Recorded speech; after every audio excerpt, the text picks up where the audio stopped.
ఒక యంగ్స్టర్ మంచి graduate student కూడా ఒక ఇన్సూరెన్స్ ఒక ఇంపార్టెంట్ ఇప్పటికీ కూడా తెలియదు. అసలు దీనికి ఇంపార్టెన్స్ ఇప్పటికీ ఎందుకు రావట్లేదు? ప్రైమరీ రీజన్ ఇన్సూరెన్స్ అంటే అంత పాపులర్ కాకపోవడానికి మనలాంటి దేశం వై ఇన్ ద ఇన్సూరెన్స్? ఎందుకంటే మ్యూచువల్ ఫండ్స్ ఉంది, స్టాక్స్ ఉంది, బ్యాంకింగ్ సెక్టర్ ఉంది. సో ఇన్ని సెక్టర్స్ ఉన్నా మేము ఒక ఇన్సూరెన్స్ లోనే మా మనీని ఎందుకు ఇన్వెస్ట్మెంట్ చేయాలి? లేదు, ఇన్సూరెన్స్ లోనే చేయకూడదు, అది మళ్ళీ తప్పు. అన్నిట్లో చేయాలి. వేరబుల్ క్యాష్ ఉంటే తీసుకెళ్లి బ్యాంకులో పెట్టుకోవాలి, అష్యూర్డ్ వడ్డీ వస్తుంది. ఎవ్రీ ఫారెన్ కంట్రీలో ఒక సిస్టమేటిక్ గా ఉంటుంది సార్ ఇన్సూరెన్స్ ద ప్రొసీజర్ కానీ, లేకపోతే ఎవ్రీ సిటిజన్ తీసుకోవాలని రూల్ కానీ. But why not in India?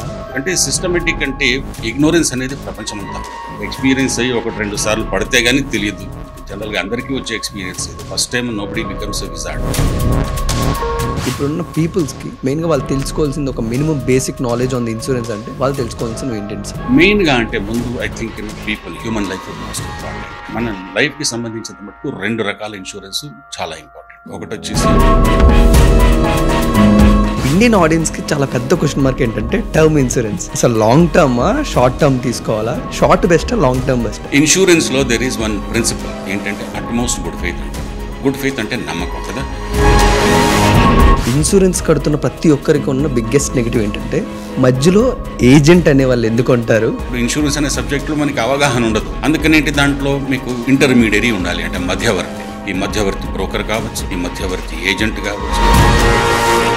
ఒక సెలబ్రిటీ బాడీలో ఉన్న ఒక ఓన్లీ గొంతుకు తీసుకుంటారంట సింగర్ అనేవాళ్ళు. అంటే ఇలా ఒక ప్రతి పార్ట్ మీద కూడా ఇన్సూరెన్స్ తీసుకునే పాసిబిలిటీ ఉందా? వాళ్ళ అవయవాలు కావాలంటే వాళ్ళు చేసుకోవచ్చు. కాకపోతే వీటన్నిటిలో కూడా ఒకటి ఉంటుంది, self inflicted injury is always an exclusion. Dark side of insurance అనేది ఎంత దారుణంగా ఉంది ఇండియాలో. Fraud and insurance go hand in hand. Insurance ఉంటే ఫ్రాడ్ ఉంటుంది, సో ఫ్రాడ్ ఎందులో ఉండదు. ప్రతి దాంట్లో ఫ్రాడే ఉంటుంది కదా. So insurance is no exception. Hello sir, good evening and welcome to our show stories by మన స్టార్స్. సో ఈరోజు ఇన్సూరెన్స్ అనే ఒక పెద్ద స్టోరీ సముద్రాన్ని మీ ద్వారా మా ప్రజలకి, మా ఆడియన్స్కి తెలియజేయాలనుకుంటున్నాను. బట్ ఎనీవే సార్, ఇన్సూరెన్స్ అనేది ఎప్పుడు కూడా ఒక సముద్రంలో కనబడుతుంది. అందులో కెరటాలు వస్తాయి, అలలు వస్తాయి, అందులో పడతాం, లెగిస్తాం. సో ఒక చిన్న తెడ్డుతో మొదలైన రవి గారు ఈరోజు ఒక జైంట్ షిప్ని ఒక క్యాప్టెన్లో దానిలో ముందుకు వెళ్తూ ఉన్నారు. ఫస్ట్ ఆఫ్ ఆల్ ఈ జర్నీ గురించి, స్టార్టింగ్ ఫ్రమ్ ద సముద్రం ముందు నుంచున్న సముద్రంలో ఉన్న రవి గారి గురించి. నమస్తే అండి వినయ్ గారు. Thank you sir. మీకు మనం చూసే వాళ్ళందరికీ అంటే insurance is an ocean and started as a very small, చాలా చిన్నగా స్టార్ట్ చేసి సుమారు 40 సంవత్సరాలు అవుతుంది. ఇన్సూరెన్స్లో రకరకాల ఇన్సూరెన్స్లు చూసాం, రకరకాల ఇన్సూరెన్స్లు చేసాం. ఎప్పుడు కూడా ఎవరికైనా కానీ ఇన్సూరెన్స్లో ఏంటంటే ఇట్స్ అ బిజినెస్. ఇక్కడ ఏంటంటే మీరు వేరే వాళ్ళకి అడ్వైస్ ఇస్తారు, ప్రొఫెషనల్ అడ్వైస్ ఇస్తారు. సో ఇచ్చిన వాళ్ళకి కరెక్ట్ అడ్వైస్ ఇవ్వాలి, అది ఇంపార్టెంట్. అది నమ్ముకున్నాం. ముందు నుంచి ఎవరికి ఏం చెప్పినా కానీ మనకి తెలిసిందే చెప్పాలి, సరైంది చెప్పాలి, వాళ్ళకి కావాల్సింది చెప్పాలి. అలా అని చెప్పేసి వాళ్ళ యొక్క కాన్ఫిడెన్స్ని సంపాదించుకున్నాం. చాలామంది అంటే ఇవాళ రోజున నేను ఇక్కడ ఇండియాలో చేశాను, ఇండియాలో కూడా ఎన్నో అంటే ప్రదేశాల్లో చేశాను, మొత్తం ప్రతి రీజన్లో పనిచేశాను ఇండియాలో. అసలు అంత ఇది ఎవరికి ఉండదు అనమాట. అంటే ఇప్పుడు నేను చెప్తుంటాను, పబ్లిక్ సెక్టర్ ఇన్సూరెన్స్ కంపెనీలో పనిచేస్తూ మా పిల్లలు 5 ఏళ్ళు 5 ఊళ్ళలో చదువుకున్నారు. అంటే డిఫరెంట్ పార్ట్స్ ఆఫ్ ఇండియా, అంటే ఇప్పుడు ట్రాన్స్ఫర్లు అన్నీ చూసుకుంటూ ఆ విధంగా. ఆ తర్వాత then I had gone abroad, బయటికి వెళ్ళాను. వెళ్ళి ముందు అమెరికా వెళ్దాం అనుకుంటే అమెరికా సంభవ్ అంటే చాలా దూరం అయిపోయింది.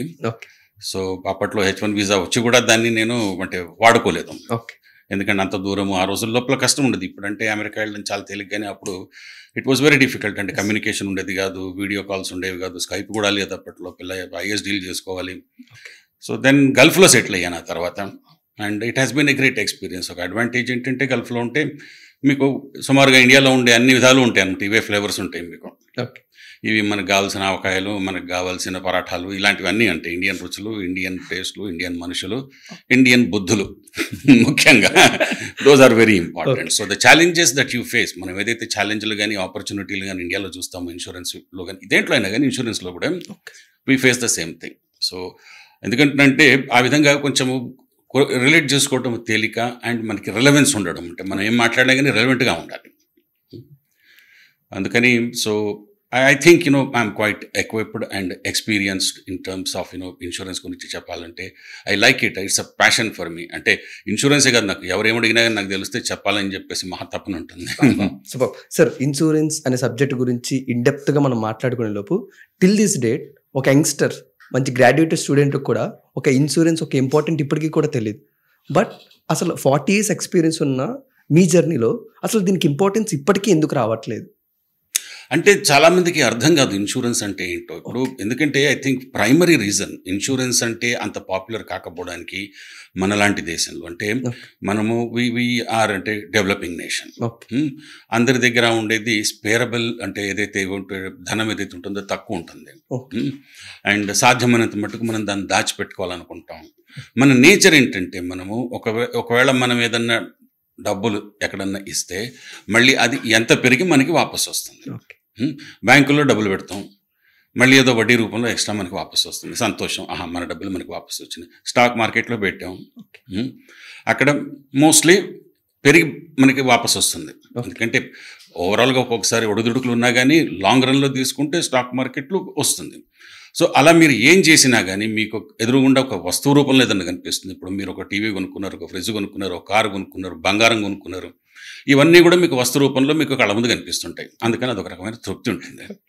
ఇన్సూరెన్స్ అంటే ఏంటి? మీరు డబ్బులు పడేసి ఒక కాగితం కొనుక్కుంటున్నారు కదా, ఈ కాగితం ఏంటో అర్థం కాదు, దాంట్లో ఎప్పుడు వస్తుందో, అసలు వస్తుందో రాదో మనకి దానిలో గ్యారంటీ లేదు. అందుకని ఏమైపోతుంది, ఎందుకు ఇది చేయడం, మనము దీంట్లో ఎందుకు మనం డబ్బులు పెట్టడము, ఈ కాగితం కొనుక్కోవడం అవసరమా? కానీ అవసరమే. ఆర్థిక భద్రత అనేది, అంటే financial security is one of the most important things. మనం సొసైటీలో అంటే మనం ఏ విధంగా అయితే మనం ఎదుగుతుంటామో, అంటే మన యొక్క ఆదాయం పెరుగుతుంటుంది, మనం సమకూర్చుకొని మనం అన్ని కష్టపడి, ఆదాయం ఎలా పెరుగుతుంది, మనం ఎంతో కష్టపడితే సంపాదిస్తాము కదా. సంపాదించుకున్న తర్వాత మనకి ఫ్యామిలీ వస్తుంది, ఫ్యామిలీకి వాళ్ళకి భద్రత ఉండాలి. ఇదంతా మనం చేసుకుంటూ పోతున్నప్పుడు మనకి భద్రత అనేది, అంటే ఆర్థిక భద్రత లేకపోతే, ఇప్పుడు సింపుల్ ఎగ్జాంపుల్ చెప్తాను, మనం కారు కొనుక్కున్నాం, ఇన్సూరెన్స్ చేస్తామా? ఎందుకు చేస్తామంటే కారు కుదిరితే దానికి యాక్సిడెంట్ అవుతుంది, దానికి రిపేర్కి ఖర్చులు అవుతాయి, లేకపోతే ఎవరైనా దొంగలు వచ్చి దోచుకుపోతుండొచ్చు, అది ఇది ఏం లేకపోయినా పాత డొక్కు కారు మనం కొనుక్కున్నా కానీ కంపల్సరీగా ఒక థర్డ్ పార్టీ లయబిలిటీ ఇన్సూరెన్స్ చేయాలని చెప్పి గవర్నమెంట్ వాళ్ళు పెట్టారు కాబట్టి చచ్చినట్టు చేస్తాం.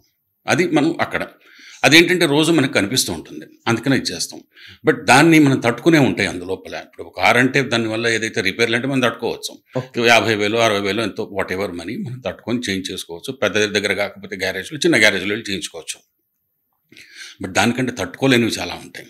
ఇప్పుడు ఒక మనిషి డిపెండెంట్స్ ఉంటారు, అంటే వాళ్ళ మీద అంటే ఆధారపడేవాళ్ళు, మిగతా వాళ్ళకి ఒక ఆధారమైన ఏకైక మనిషి. సపోజ్ అతనికి అంటే ప్రమాదవశాత్తు మరణం సంభవిస్తే అలాంటప్పుడు ఏమైపోతుంది, ఆ ఫ్యామిలీకి రోడ్డు మీద పడిపోతుంది ఫ్యామిలీ వచ్చేసి కదా.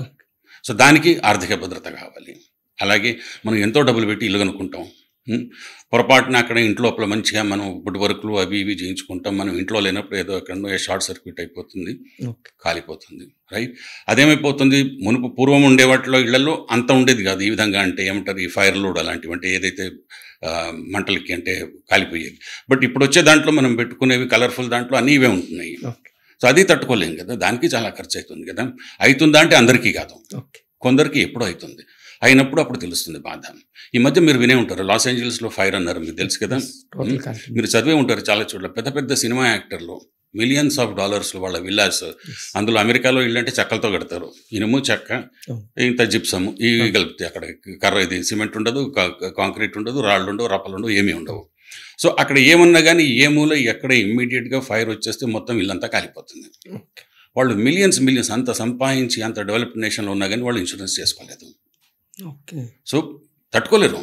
ఇప్పుడు ఎవరైనా అంతే, మనం ఎంతో కష్టపడి సంపాదించింది కొంత ఇన్వెస్ట్ చేసి దాన్ని మనం భద్రపరచుకోగలిగితే ఆర్థికంగా, మనం మళ్ళీ పొరపాటున ఏమైనా ఒడిదుడుకులు వస్తే మళ్ళీ నిలదొక్కుకోవాలి. అది మనకంటే మన లైఫ్లో ఏంటంటే ఫైనాన్షియల్గా ఇప్పుడు కూడా స్టేబుల్గా ఉండాలి, ఫైనాన్షియల్ స్టెబిలిటీ.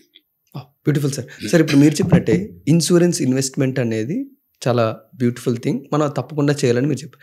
బట్ బయట ఉన్న ఇప్పుడున్న టీనేజర్స్ కానీ లేకపోతే గ్రాడ్యుయేటెడ్స్ కానీ వై ఇన్ ద ఇన్సూరెన్స్? ఎందుకంటే మ్యూచువల్ ఫండ్స్ ఉంది, స్టాక్స్ ఉంది, బ్యాంకింగ్ సెక్టర్ ఉంది. సో ఇన్ని సెక్టర్స్ ఉన్నా మేము ఒక ఇన్సూరెన్స్లోనే మా మనీని ఎందుకు వెళ్ళి ఇన్వెస్ట్మెంట్ చేయాలి అనేది ఒక క్వశ్చన్ మార్క్ ఉంటుంది సార్. లేదు, ఇన్సూరెన్స్లోనే చేయకూడదు, ఓకే అది మళ్ళీ తప్పు. అన్నిట్లో చేయాలి. స్పేరబుల్ క్యాష్ ఉంటే తీసుకెళ్లి బ్యాంకులో పెట్టుకోవాలి. అష్యూర్డ్ వడ్డీ వస్తుంది, ఓకే ఎంతో కొంత ఫిక్స్డ్గా వస్తుంది, మీ అసలు అక్కడ నిలకడగా ఉంటుంది. Okay. రైట్. సో అది ఒక మెథడ్. లేదు మనకి కొంచెం తట్టుకునే శక్తి, మనకి ఒకవేళ మనకి నాలెడ్జ్ పరిజ్ఞానం ఉంటే స్టాక్ మార్కెట్లో పెట్టుకోవచ్చు. అందులో పెట్టుకుని ఇప్పుడు ఇక్కడ చాలామంది అంటే I don't know about India, but ఇప్పుడు వెస్ట్రన్ కంట్రీస్లో ఉండేవాళ్ళు చాలామంది అందరూ యాప్స్ ఉంటాయి, దాంట్లోనే వాళ్ళు డైరెక్ట్గా ఇన్వెస్ట్ చేస్తారు. స్టూడెంట్స్ అంటే అయిపోయి ఇప్పుడు అమెరికాలో మన వాళ్ళు వెళ్తున్నారు కదా, అందరూ వాళ్ళు అలా ఇన్వెస్ట్ చేస్తారు. వాళ్ళు క్రిప్టోలో ఇన్వెస్ట్ చేస్తారు, వాళ్ళు స్టాక్స్లో ఇన్వెస్ట్ చేస్తారు. దే ఆర్ ఇన్వెస్టింగ్, ఎందుకంటే because that's a land where every one wants to invest, opportunities కాబట్టి. సో ఇన్వెస్ట్మెంట్ అలా చేయాలి, అదొకటి. అదేవిధంగా మీకు ఏమైనా అసెట్స్ కావాలంటే కొనుక్కోవాలి. ఇన్సూరెన్స్ ఎందుకు అంటే ఇన్సూరెన్స్ అనేటువంటిది మనకి సెక్యూరిటీ, భద్రత. ఎన్ని రకాల భద్రతలు మనకుండే, ఆస్తులు, మనకుండే ప్రాపర్టీస్, మనకుండే యాసెట్స్, వీటికి ఒక రకమైన భద్రత. మన ప్రాణానికి భద్రత. ప్రాణానికి భద్రత అంటే ప్రాణం పోకుండా కాపాడదు, రైట్? కాకపోతే ప్రాణానికి భద్రత అంటే ముందు మెడికల్ ఇన్సూరెన్స్ కావాలి. మనకి ఏదైనా మేజర్ అనారోగ్యం వస్తే మనం తట్టుకోగలిగే శక్తి ఉండాలి. ఆ తర్వాత యాక్సిడెంట్లు అయితే కాలో చెయ్యో విరిగి, లేకపోతే అలాంటి డిసేబిలిటీస్ అంటాం, వికలాంగత్వం వస్తుంది, వాటిని తట్టుకోగలిగే శక్తి ఇవ్వాలి. ప్రాణం పోతే మిగతా వాళ్ళకి అంటే ఆధారపడే వాళ్ళకి ఫైనాన్షియల్ సెక్యూరిటీ, ఆర్థిక భద్రత. సో కాబట్టి ఇన్సూరెన్స్ అనేటువంటిది మరీ చిన్నప్పుడే ఆలోచించాల్సి పగలగొట్టుకోవాల్సిన అవసరం లేదు. మరీ అంటే ఏదో వచ్చేసి కాలేజ్ అయిపోయింది ఇప్పుడు ఇన్సూరెన్స్ నేను కొనుక్కోవాలా, ఏం చేయాలి, ఏం కొనుక్కోవాలి, లేదు లేదు లేదు. అంటే పిల్లలు హాయిగా ఎంజాయ్ చేయొచ్చు, అప్పుడు చేయాల్సిన పనులు అప్పుడు చేయాలి. కానీ మెల్లిగా మనం కొంచెం కొంచెంగా ఎదుగుతుంటే మనకి కావాల్సిన సెక్యూరిటీ ఏదైతే ఆలోచించి మనం తీసుకోవాలి, రైట్? ఇప్పుడు ఫర్ ఎగ్జాంపుల్ ట్రావెల్ చేస్తున్నారు, అమెరికా చదువుకోవడానికి వెళ్తున్నారు, పిల్లలు వెళ్తారు అమెరికాకి, లేదా తర్వాత వాళ్ళని చూడడానికి వాళ్ళ పెద్దవాళ్ళు వెళ్తారు. వెళ్ళినప్పుడు ఏదో ఒక ఇన్సూరెన్స్ కొనుక్కోవాలో అదేనా డౌట్ ఉంటుంది కదా, రైట్? ఇప్పుడు ఎయిర్ క్రాఫ్ట్లో వెళ్ళినప్పుడు ఏమవుతుంది, ఎయిర్ క్రాఫ్ట్ పొరపాటున ఏదైనా యాక్సిడెంట్ జరిగితే వాళ్ళు ఏదో డబ్బులు ఇస్తారు, అది వేరే విషయం. బట్ మనం ట్రావెల్ సేఫ్గా జరిగిన తర్వాత అక్కడ దిగిన తర్వాత ప్రాబ్లమ్స్ ఉంటాయి. ఎస్పెషల్లీ ఇప్పుడు మీరు బాగా డెవలప్డ్ కంట్రీస్లో వెళ్తే మెడికల్ అంటే కాస్ట్ ఏవైతే ఉంటాయో, అంటే ఇది హాస్పిటల్ ట్రీట్మెంట్ల కాస్ట్లు చాలా ఎక్కువ ఉంటాయి. ఇప్పుడు మామూలుగా క్లినికల్ ట్రీట్మెంట్లు చేసుకోవాలనుకున్నా కానీ అమెరికా లాంటి దగ్గర మీకు అపాయింట్మెంట్లో దొరకవు. ఏదో సింపుల్గా వెళ్ళాలంటే 4 రోజుల తర్వాత రమ్మని చెప్తారు. సో అవి ఎట్లాగో మనం ఇక్కడి నుంచి కొనుక్కొని వెళ్ళిపోతాం, కాసిన ట్యాబ్లెట్ మనకు అన్నీ తెలుసు కదా, every one is a doctor in India. మనం ఏదో మొత్తం మీద తీసుకొని వెళ్ళిపోతాం. బట్ అక్కడికి వెళ్ళినప్పుడు ఏదన్నా మేజర్ ఉపద్రవం, ఎమర్జెన్సీ వస్తే అక్కడ చాలా ఎగ్జార్బిటెంట్, చాలా ఎక్కువ కాస్ట్ అవుతాయి. అంటే ఇది ఎక్స్పీరియన్స్తో చెప్తున్నాను నేను. For example my wife, she went to America.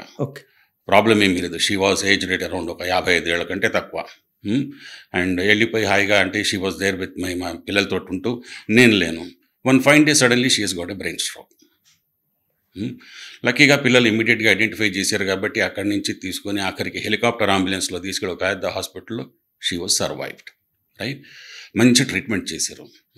చేసిన తర్వాత సర్వైవ్ అయింది. కాకపోతే ఇన్సూరెన్స్లో నేను ఉంటాను కాబట్టి నాకు వెనకాల దానికి ఎంత ఖర్చు అయిందో నాకు తెలుసు. నేను మళ్ళీ వాపస్ వచ్చిన తర్వాత ఇన్సూరెన్స్ కంపెనీ వాళ్ళని నాకు ఒకటి చెప్పండి, నాకు ఎంత ఖర్చు ఎంత అయిందో ఒకసారి చెప్పగలుగుతారా అంటే $500,000, అంటే $5 లక్షల, అంటే సుమారుగా 4 కోట్ల పైన ఖర్చు అయింది. అందులో 75,000 హెలికాప్టర్ అంబులెన్స్కి అయింది. ఇది ఎందుకు చెప్తున్నానంటే మనం బయటికి వెళ్ళేటప్పుడు, అబ్రాడ్ వెళ్ళేటప్పుడు మనం ఒక ఇన్సూరెన్స్ కొనుక్కోవాలి. దానిలో మనకి బ్యాగేజ్ పోతేనో, ఫ్లైట్ డిలే అయితేనో, బ్యాగేజ్ అంటే అరైవ్ కాకపోతే, ఇలాంటి రకరకాలు ఉంటాయి. అవన్నీ చిన్న చిన్నవి, పెద్ద దాని గురించి వరి కావాల్సిన పని లేదు, అవన్నీ కంట్రోల్ చేసుకోవచ్చు. ఇది పాస్పోర్ట్ పోతే పాస్పోర్ట్ కోసం డబ్బులు ఇస్తారు, పెద్ద డబ్బులు అది. అమెరికాకి వెళ్ళే వాళ్ళకి 1,000-2,000 పెట్టి పాస్పోర్ట్ తీసుకోవడం is not a big thing, right? But these kind of medical emergency medical ఏదైతే ఉంటుందో దట్ ఈస్ రియల్లీ ఎక్స్పెన్సివ్. కాబట్టి దానికి మంచి ఇన్సూరెన్స్ తీసుకోవాలి. అది తీసుకునేటప్పుడు ఎలాంటిది తీసుకోవాలి, ముందు లిమిట్స్ చూసుకోవాలి. ఒకవేళ ఏదైనా మేజర్ వస్తే కవర్ అవుతుందా, నెక్స్ట్ వచ్చేసి చూసుకోవాల్సింది ఏంటి, అక్కడ మనం ఉన్నప్పుడు ట్రీట్మెంట్ జరుగుతున్నప్పుడు ట్రీట్మెంట్ మన జేబులోంచి క్యాష్ ఇవ్వకుండా క్యాష్లెస్ ట్రీట్మెంట్ ఉంటుందా, ఇట్స్ వెరీ ఇంపార్టెంట్. అంటే బయటికి వెళ్ళినప్పుడు మనకి క్యాష్లెస్ ట్రీట్మెంట్ లేకపోతే చాలా కష్టం అయిపోతుంది, ఎందుకంటే మనం మొబిలైజ్ చేయలేము అంత ఫండ్స్ సడన్గా. సపోజ్ చేద్దామంటే ఇట్స్ నాట్ దట్ ఈజీ. అక్కడ ఉన్న వాళ్ళు ఎవరు, మనకి ఎవరు, వాళ్ళ ఆస్తులు అమ్ముకొని మనకు డబ్బులు ఇవ్వరు, ఎవరి దగ్గర రెడీగా క్యాష్ ఉండదు. నేను చెప్పిన నెంబర్ ఇప్పుడు చూశారు కదా మీరు, ఎంత బేర్ మినిమం వెళ్ళినా కానీ $100,000 $200,000 అయిపోతుంది. అందుకని క్యాష్లెస్ ట్రీట్మెంట్ రావాలి. ఎలాంటిది చూసుకోవాలి మీరు. ఏ ఇన్సూరెన్స్ కంపెనీ వాడికి అయితే అన్ని చోట్ల ప్రపంచంలో, ఫర్ ఎగ్జాంపుల్ AIG ఉంది, అమెరికన్ కంపెనీ, ప్రపంచంలో ఆల్మోస్ట్ ప్రతి దేశంలో వాళ్ళు ఆపరేట్ అవుతారు. కోర్స్ మెడికల్ ఇన్సూరెన్స్లో వీళ్ళు డైరెక్ట్గా ఇన్సూరెన్స్ కంపెనీ వాళ్ళు చేయరు, వాళ్ళు థర్డ్ పార్టీ అడ్మినిస్ట్రేటర్లు అని పెట్టుకుంటారు, TPS. సో అది ముందు ఎంక్వైరీ చేసుకోవాలి మనం తీసుకునేటప్పుడు, చేసి ఒక డీసెంట్ లిమిట్ ఎంతో కొంత తీసుకుంటే that would be good. Sir, every foreign కంట్రీలో ఒక సిస్టమేటిక్గా ఉంటుంది సార్ ఇన్సూరెన్స్, ద ప్రొసీజర్ కానీ లేకపోతే ఎవ్రీ సిటిజన్ తీసుకోవాలని రూల్ కానీ. But why not in India ఆ సిస్టమేటిక్ ఎందుకు ఫామ్ అవ్వట్లేదు? Whether it is main reasons అంటే ఏముంటాయి? అంటే సిస్టమేటిక్ అంటే ఇగ్నోరెన్స్ అనేది ప్రపంచమంతా ఉంది. ఓకే, ఇప్పుడు మీరు చెప్పారు కదా, కొత్తగా పిల్లలు అన్ని చోట్ల ఇగ్నోరెన్స్ ఉన్నది. ఎక్స్పీరియన్స్ అయ్యి 1-2 సార్లు పడితే కానీ తెలియదు. అంటే జనరల్గా అందరికీ వచ్చే ఎక్స్పీరియన్స్ ఇది. First time nobody becomes a wizard. అందరికీ కొంచెం ఎక్స్పీరియన్స్. ఇప్పుడు చెప్తుంటే ఎవరికి మనకి ఇష్టం లేని సబ్జెక్ట్ అయితే ఎవరు మాట్లాడుతున్నారని చెప్పి పక్కకి వెళ్ళిపోతాం. మనకి ఇంట్రెస్ట్ ఉంటే మనం తెలుసుకుంటాం, నలుగురిని అడిగి తెలుసుకుంటాం. అండ్ ఇవాళ రోజుల్లో you have got lot of information available. ఏదో గూగుల్ చెప్తుంది అనుకున్నాం, గూగుల్ పోయింది, ఇప్పుడు ఆర్టిఫిషియల్ ఇంటెలిజెన్స్ వచ్చేసింది, అండ్ దాంతో డైరెక్ట్గా మాట్లాడచ్చు. So you will get all the information. Ignorance కాదు ఇక్కడ, బేసిక్గా మనకి రిస్క్ ఎక్స్పోజర్స్. ఇన్సూరెన్స్ ఎక్కడి నుంచి పుట్టింది? ఇన్సూరెన్స్ పుట్టింది రిస్క్ ఎక్స్పోజర్స్ నుంచి. అంటే అన్ఫార్చునేట్లీ నేను తెలుగులో చెప్పలేను రిస్క్ ఎక్స్పోజర్స్ అంటే, కాకపోతే మన అందరికీ తెలిసే ఉంటుంది రిస్క్ అంటే ఏంటో. రిస్క్ వచ్చినప్పుడు మనకి లైఫ్ అంటే మన బిజినెస్ కానీ ఇండివిజువల్ లైఫ్లో కానీ కొన్ని రిస్క్స్ ఉంటాయి.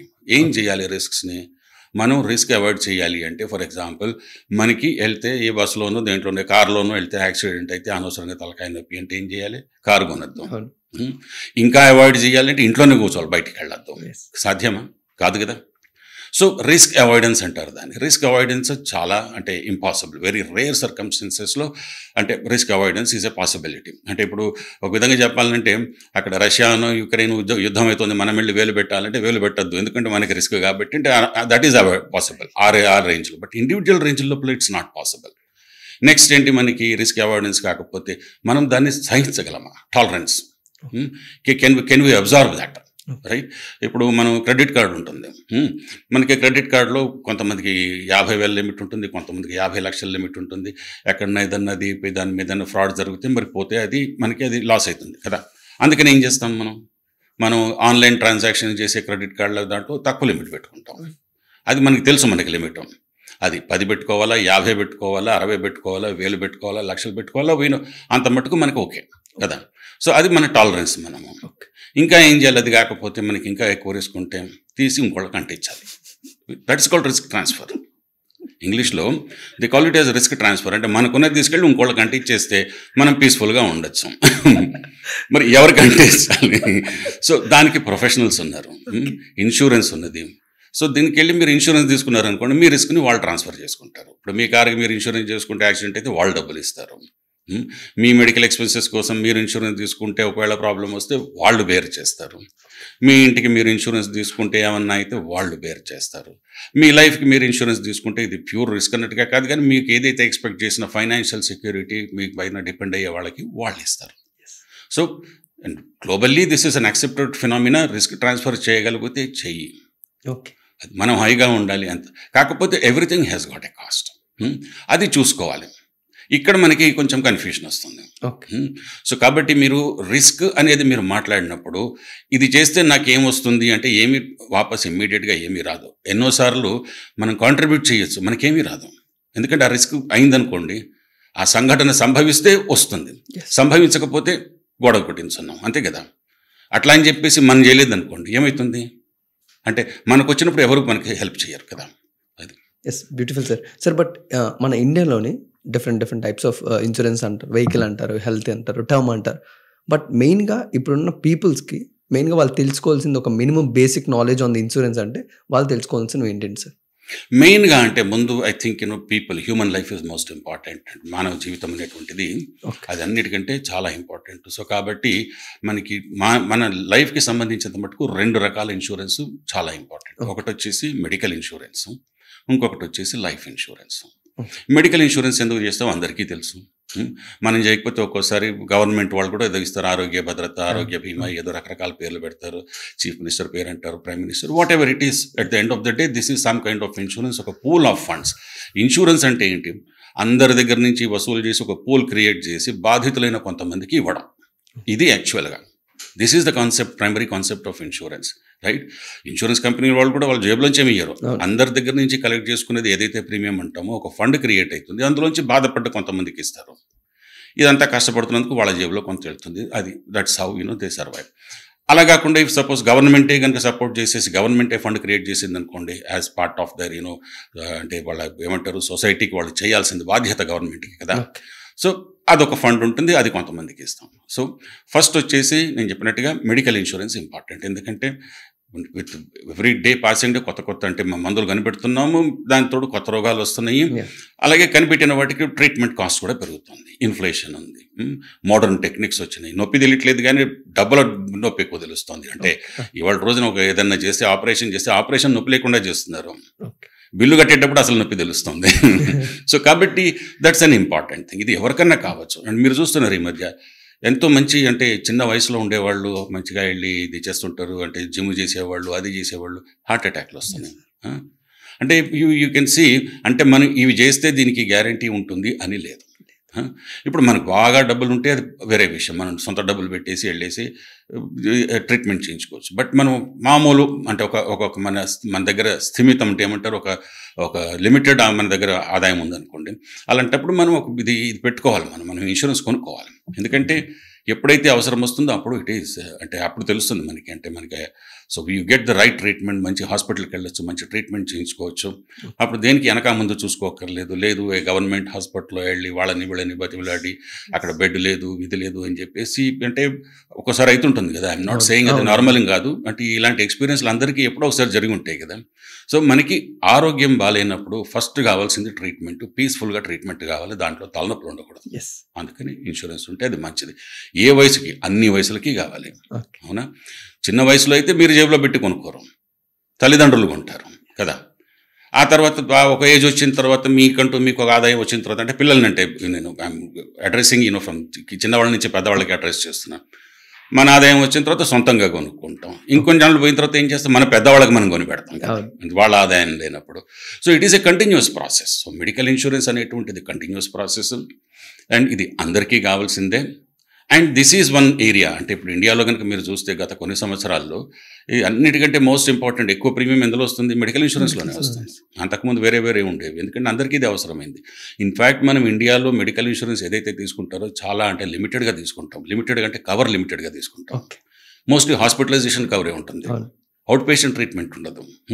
మీరు వేరే దేశాలకు వెళ్ళారనుకోండి, ఫారిన్కి వెళ్ళారనుకోండి, వెస్టర్న్ కంట్రీస్కి అవుట్ పేషెంట్ ట్రీట్మెంట్స్ కూడా కవర్డే ఉంటాయి. అన్నీ క్యాష్లెస్, అంటే చేతిలో కార్డు పెట్టుకొని మనం వెళ్ళిపోతే మొత్తం ట్రీట్మెంట్ అయిపోతుంది. బట్ వాటితోనే పాటు డెంటల్లోని, కాస్మెటాలజిస్ట్లోని కూడా మన ఇండియన్ మెడికల్ ప్రీమియంలో ఉండదు. Was there any special reason వాటిని యాడ్ చేయకపోవడంలో? నార్మల్గా ఏం చేస్తారంటే డెంటల్ ట్రీట్మెంట్, ఆప్టికల్ ట్రీట్మెంట్, ఈ రెండు ట్రీట్మెంట్లు ఏమైతే ఉంటాయో, కాస్మెటిక్ ట్రీట్మెంట్ ఫర్ ఎగ్జాంపుల్, నార్మల్గా కాస్మెటిక్ ట్రీట్మెంట్స్ ప్రతి దాంట్లో ఇన్సూరెన్స్, ఇప్పుడు బాగా మంచి ప్రశ్న వేశారు మీరు. ఇన్సూరెన్స్ ఏ ఇన్సూరెన్స్ ఉన్నా కానీ దాంట్లోపల ఏమి కవర్ చేస్తారో అని ఉంటుంది, స్కోపు. తర్వాత ఏమి కవర్ చేయము అని ఉంటుంది. మీరు ఈ పేరు వినే ఉంటారు, ఆల్ రిస్క్స్ అని ఉంటుంది. అంటే సమస్తం అంటే అండర్ ద స్కై కవర్ చేస్తారా, చేయరు. అక్కడ అశ్వత్థామ హత కుంజర పక్కన చిన్న ఫైన్ ప్రింట్ ఉంటుంది, ఎక్స్క్లూజన్స్ అని చెప్పేసి. అన్నీ చేస్తాము, కాకపోతే ఇది చేయము అది చేయమని చెప్పి ఒక లిస్ట్ ఉంటుంది, ఒక చిన్న ప్రింట్ పెద్ద లిస్టు ఉంటుంది, చూసుకోవాలి మనం. అలాగే మెడికల్ లోపల కూడా కొన్ని ఉండవు. For example pre existing conditions అంటాం, 3 years వెయిటింగ్ పీరియడ్ అంటారు. సో నాకు తెలిసి in fact one of my good friends, పాపం అతనికి కిడ్నీ ప్రాబ్లం ఉండేది, డయాలసిస్ చేయించుకునేవాడు, ఇన్సూరెన్స్ కవర్ తీసుకోలేదు, ఎంతో చదువుకున్నాడు, ఎంఎస్సి పోస్ట్ గ్రాడ్యుయేషన్ చేసాడు, మంచి కంపెనీలో పనిచేసేవాడు. అప్పుడు వచ్చి సడన్గా నాకు ఇన్సూరెన్స్ కావాలరా, ఇప్పేయగలవా, ఎందుకంటే నాకు ఈ ట్రీట్మెంట్ కాస్ట్ ఎక్కువ అవుతుంది అన్నాడు. సో నేను చెప్పాను, ఇప్పుడు నీకు ఇన్సూరెన్స్ కావాలంటే దొరుకుతుంది, కానీ pre existing conditions, known conditions insurance company వాళ్ళు కవర్ ఇవ్వరు. ఎందుకంటే ఆల్రెడీ వాళ్ళకి తెలుసు కదా, ఇది గ్యారంటీగా దీని లోపల అవుట్గా ఉంటుంది, వాళ్ళు పే చేయాల్సి వస్తుంది, వాళ్ళు చేసేది బిజినెసే కదా. సో అందుకని ఇది లేదు, అంటే ఆ కవరేజ్ అలాంటివి ఇవ్వరు. సో ప్రీ ఎగ్జిస్టింగ్ కండిషన్స్ అనేటువంటివి నార్మల్గా కవరేజ్ ఉండదు, కానీ కొన్నిట్లో ఉంటుంది, అది కూడా ఉంటుంది. మీ ప్రీమియం ఎక్కువ పెట్టి కొంచెం హై అండ్ కవర్ తీసుకున్నారనుకోండి, ఏదో సిగ్నానో, భూపానో ఇలాంటి పేర్లు ఉంటాయి, మంచి మంచి పేర్లు, దాంట్లో తీసుకుంటే మీరు ప్రీమియం భారీగా పే చేస్తారు, కవరేజ్ కూడా భారీగా ఉంటుంది, ఎక్స్క్లూషన్స్ తక్కువ ఉంటాయి. సో మీరు చూసుకోవాల్సింది ఏంటంటే మీ కవరేజ్ ఎలా ఉంది. తర్వాత మీరు డెంటల్ అను ఇది ఆప్టికల్ అన్నారు. డెంటల్లో నార్మల్గా ఏంటంటే you can always by it, మీకు కవర్ కావాలంటే ఎక్స్ట్రా పే చేసి ఇవ్వచ్చు. మనకి ఇండియాలో ఎందుకు కనపడదు అంటే most of the dental optical treatments out patient treatments. మనకుండే ట్రీట్మెంట్లు అంతా కూడా ఇది హాస్పిటలైజేషన్ ట్రీట్మెంట్స్ మ్యాక్సిమంలో, అంటే డే కేర్ అంటారు కదా, పొద్దున వెళ్ళి సాయంత్రం వచ్చేది, అలాంటి కవర్స్ ఇస్తారు. సో అందుకని బహుశా ఇక్కడ ఉండదు అనుకుంటాను. బట్ అదర్వైజ్ మేము చూసేది ఏంటంటే డెంటల్, ఆప్టికల్ ఇస్తారు ప్రొవైడెడ్, దానికి సబ్ లిమిట్స్ పెడతారు. మళ్ళీ ఇదొకటి చూసుకోవాలి, ఏ ఇన్సూరెన్స్లో అయినా కానీ దేనికి ఎంత కవర్ అవుతుందో కొంచెం లిమిట్స్ ఉంటాయి. మొత్తం ఓవరాల్ లిమిట్ ఉన్నా కానీ దాంట్లో మళ్ళీ సబ్ లిమిట్స్ ఉంటాయి. ఈ సబ్ లిమిట్స్ ప్రకారం కవర్ చేస్తారు. This is possible. అండ్ అదేంటంటే మీరు చూడండి, మీరు ఇవాళ పాలసీ తీసుకొని దీంట్లో అది ఉందా, లేకపోతే మీకు కన్సల్టెంట్లు బోలెడు మంది ఉన్నారు. ఇప్పుడు ఎంతోమంది ఆన్లైన్ వచ్చారు. సో వాళ్ళని మీరు కాల్ చేస్తే కన్సల్టెంట్ వచ్చేసి మీకు ఏమున్నాయో అన్నీ చెప్తారు, రికార్డ్ అయిపోతుంది. ఒకవేళ వాళ్ళు మిస్గైడ్ చేసినా కానీ they are responsible as a professional. You can sue them వాళ్ళ మీద. అంటే ప్రొఫెషనల్ ఇండెమ్నిటీ ఇన్సూరెన్స్ ఏదైతే ఉందో వాళ్ళు ఆ ఇన్సూరెన్స్ కొనుక్కుంటారు. Great sir. After that medical insurance కాకుండా so medical insurance is primary. So next వచ్చేసేటప్పటికి లైఫ్ ఇన్సూరెన్స్. మనం ఎందుకంటే హ్యూమన్ సైడ్ నుంచి వస్తున్నాం కాబట్టి ఈ లైఫ్ ఇన్సూరెన్స్లో లైఫ్ ఇన్సూరెన్స్ అంటారు, పర్సనల్ యాక్సిడెంట్ ఇన్సూరెన్స్ అంటారు, whatever it is. Worst form of like situation there is death of an individual. ఒక మనిషి మరణించినప్పుడు ప్రాబ్లం ఏంటి, డిపెండెంట్స్ ఉంటారు, వాళ్ళకి ఆర్థిక భద్రత కావాలి, ఫైనాన్షియల్ సెక్యూరిటీ. సో దానికోసం లైఫ్ ఇన్సూరెన్స్. లేకపోతే యాక్సిడెంట్లు అయితే కాలో చెయ్యో విరిగి వికలాంగులు అయితే వాళ్ళు ఏదైతే సంపాదించగలుగుతారో అది తగ్గిపోతుంది. So again they themselves become dependents. So దానికి ఈక్వలెంట్. ఇన్ఫ్యాక్ట్ టోటల్గా డిజేబుల్ అయితే డెత్కి ఎంత ఇస్తారో నార్మల్గా కాంపెన్సేషన్ ఎంత కాంపెన్సేషన్ ఇస్తారు. అవి ఎంత కాంపెన్సేషన్ ఇస్తారంటే మనం డిసైడ్ చేసుకోవాలి.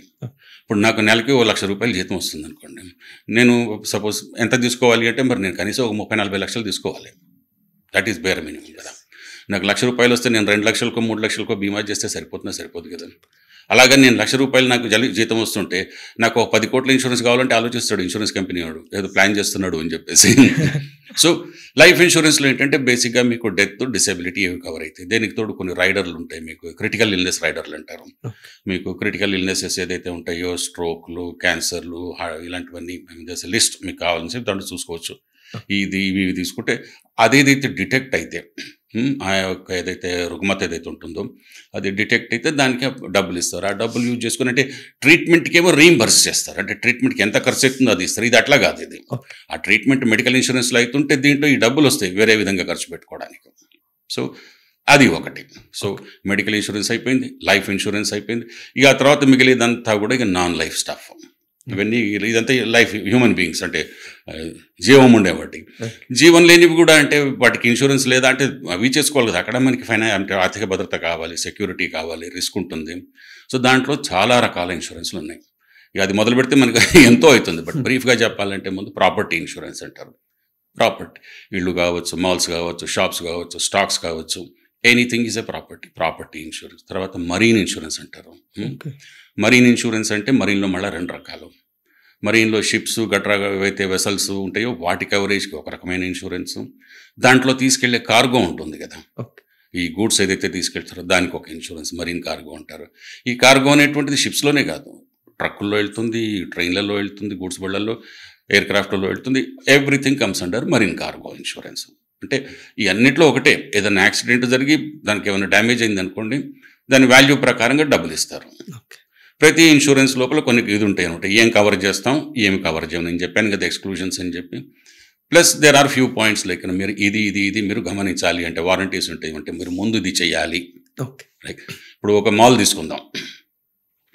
మాల్కి ఇన్సూరెన్స్ కావాలంటే వాళ్ళు అంటారు మీ దగ్గర ఫైర్ ఫైటింగ్ సిస్టమ్ ఉండాలి, మీ దగ్గర ఫైర్ ఫైటింగ్ స్మోక్ అలారమ్స్ ఉండాలి, డ్రై రైజర్స్ ఉండాలి, పెద్ద పెద్దది పైపులు ఉంటాయి చూడండి నీళ్ళవి, ఈ స్ప్రింక్లర్ సిస్టమ్స్ ఉండాలి పైన, ఇవన్నీ ఉండాలి, అవన్నీ ఆపరేషనల్ ఉండాలి. ఎందుకంటే వాళ్ళు కూడా ఏంటంటే కొన్ని bare minimum they are prescribing. ఎందుకంటే మామూలుగా ఫైర్ వచ్చినప్పుడు ఇమ్మీడియట్గా if you can douse the fire అంటే దాన్ని ఆర్పగలిగితే పెద్ద డ్యామేజ్ కాదు, లేకపోతే చాలా పెద్ద ఇదవుతుంది.